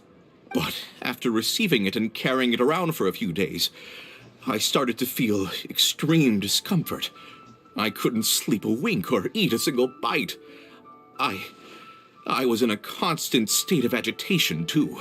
I went to Boo Boo Pharmacy to get myself checked out, only to discover that this sort of stone cannot be worn as jewelry. But how could I let all that money go to waste? That's why I had another pair of hairpins made from Smaragdus nephrite, which is almost indistinguishable from Smaragdus jadeite. I kept the real Smaragdus jadeite in a specially made box. I daren't touch it again. I was worried that someone would see through it, which is why I only dared to rent them out, not sell them. And then to top it all off, Jiqiao lost the hairpins after I rented them out to her. Exactly! If they weren't the real deal, why'd you make her pay so much? I didn't want to either, but when I purchased that Smaragdus jadeite, some of my business partners found out. I knew they'd be watching closely to see how much I could make off it. If word got out that I sold a pair of fake hairpins, then my days in this line of business would be over. All right, let's cut the appeals phase right there. I failed to see what bearing any of this has on your transaction with my client. According to the contract, you must pay Mr. Chow 10 times the original price in Mora, and that is final. 10 times? As per your contract.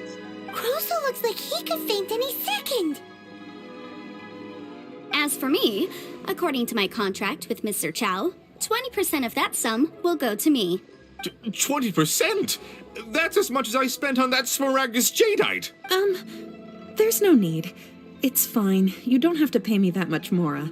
Even if the Smaragdus jadeite on those hairpins was fake, I still bear responsibility for losing them. Legally or not, I think I owe some compensation for that. Ms. Jiqiao, you... However, Mr. Crossell, since you have no use for that chunk of Smaragdus jadeite, why don't you give it to me instead?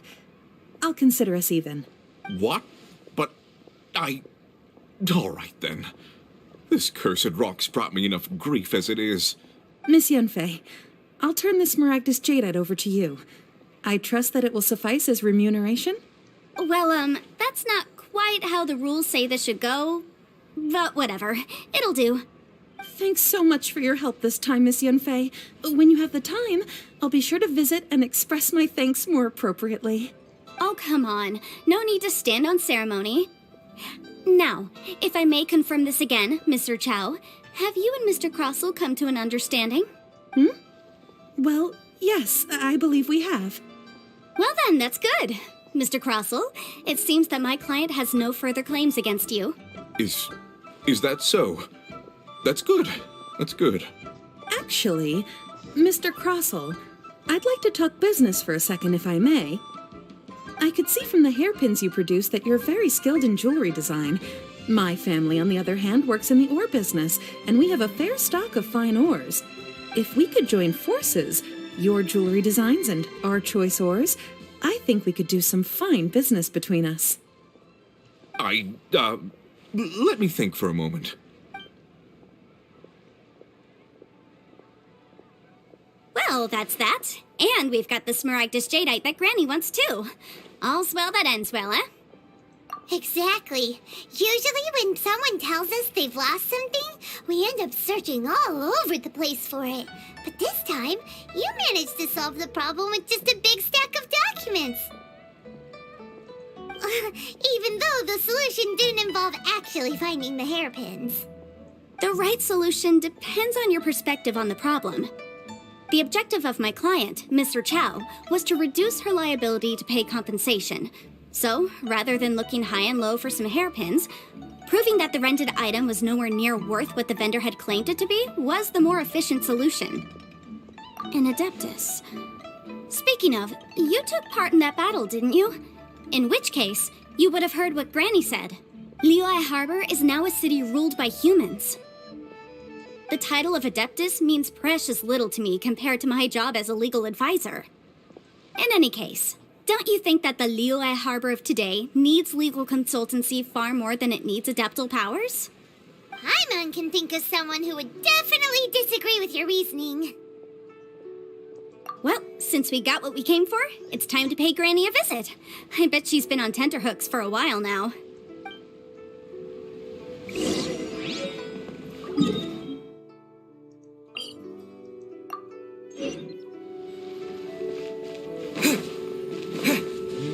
Find all that rock. Now let's turn it into Madame P.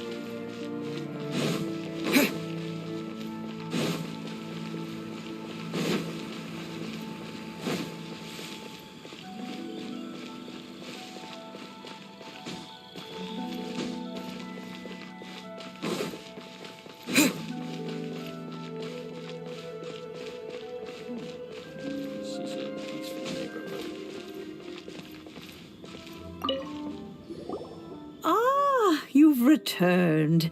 How did it go? Were you able to find the Smaragdus Jadeite? Yes, we did. Good, good. Then we have all the materials we need. Well, if we're all set, Granny, I'll get going now. Got a ton of clients waiting for me back at the office. She's gonna talk again. Oh, you. All right, then. Go see to your business. Granny should be able to handle the rest. I'm off then. Bye! Oh, yes, Traveler. Make sure you don't lose the business card I gave you. I've been looking into the laws of other nations as well. If you should ever bump into any trouble with the law, come find me directly. Regulars get discounts, too. Again with the business talk?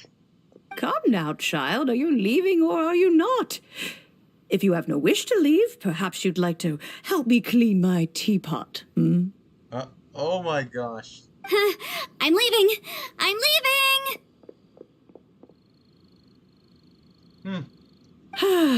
That child. Goodness knows where she learned to be so rambunctious. Her father was hardly so riotous or fond of talking nonsense back in the day when he stood beside Rex Lapis. Indeed she is. Liyue has changed, and the Adepti must also learn to change. Yanfei might be overly garrulous, but she is also the most intimately acquainted with the city among us all. Liyue is not the same place I once knew. All right, then. Let us speak of this no more. Back on topic. I believe that I still owe you a little gift. Oh, Paimon's so excited! How is it made? It is but a single teapot. It shan't take long at all. Just wait here for a moment. Okay.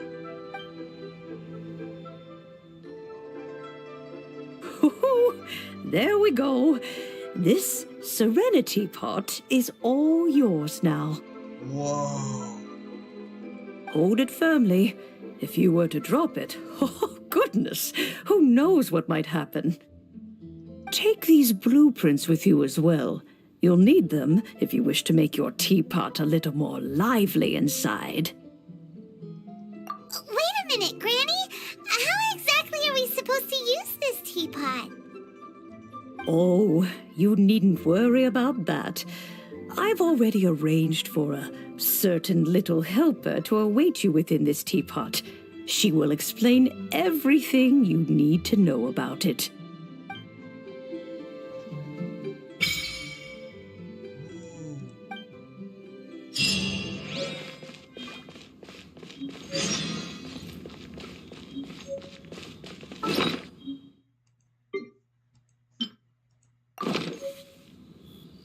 So, I'll enter the teapot later, like, I'll stream how to use it later, so be sure to like, comment, and subscribe, and I'll see you guys later. Just exit out.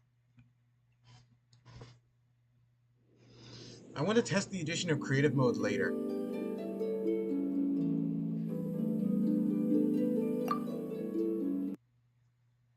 I'll see you guys later now.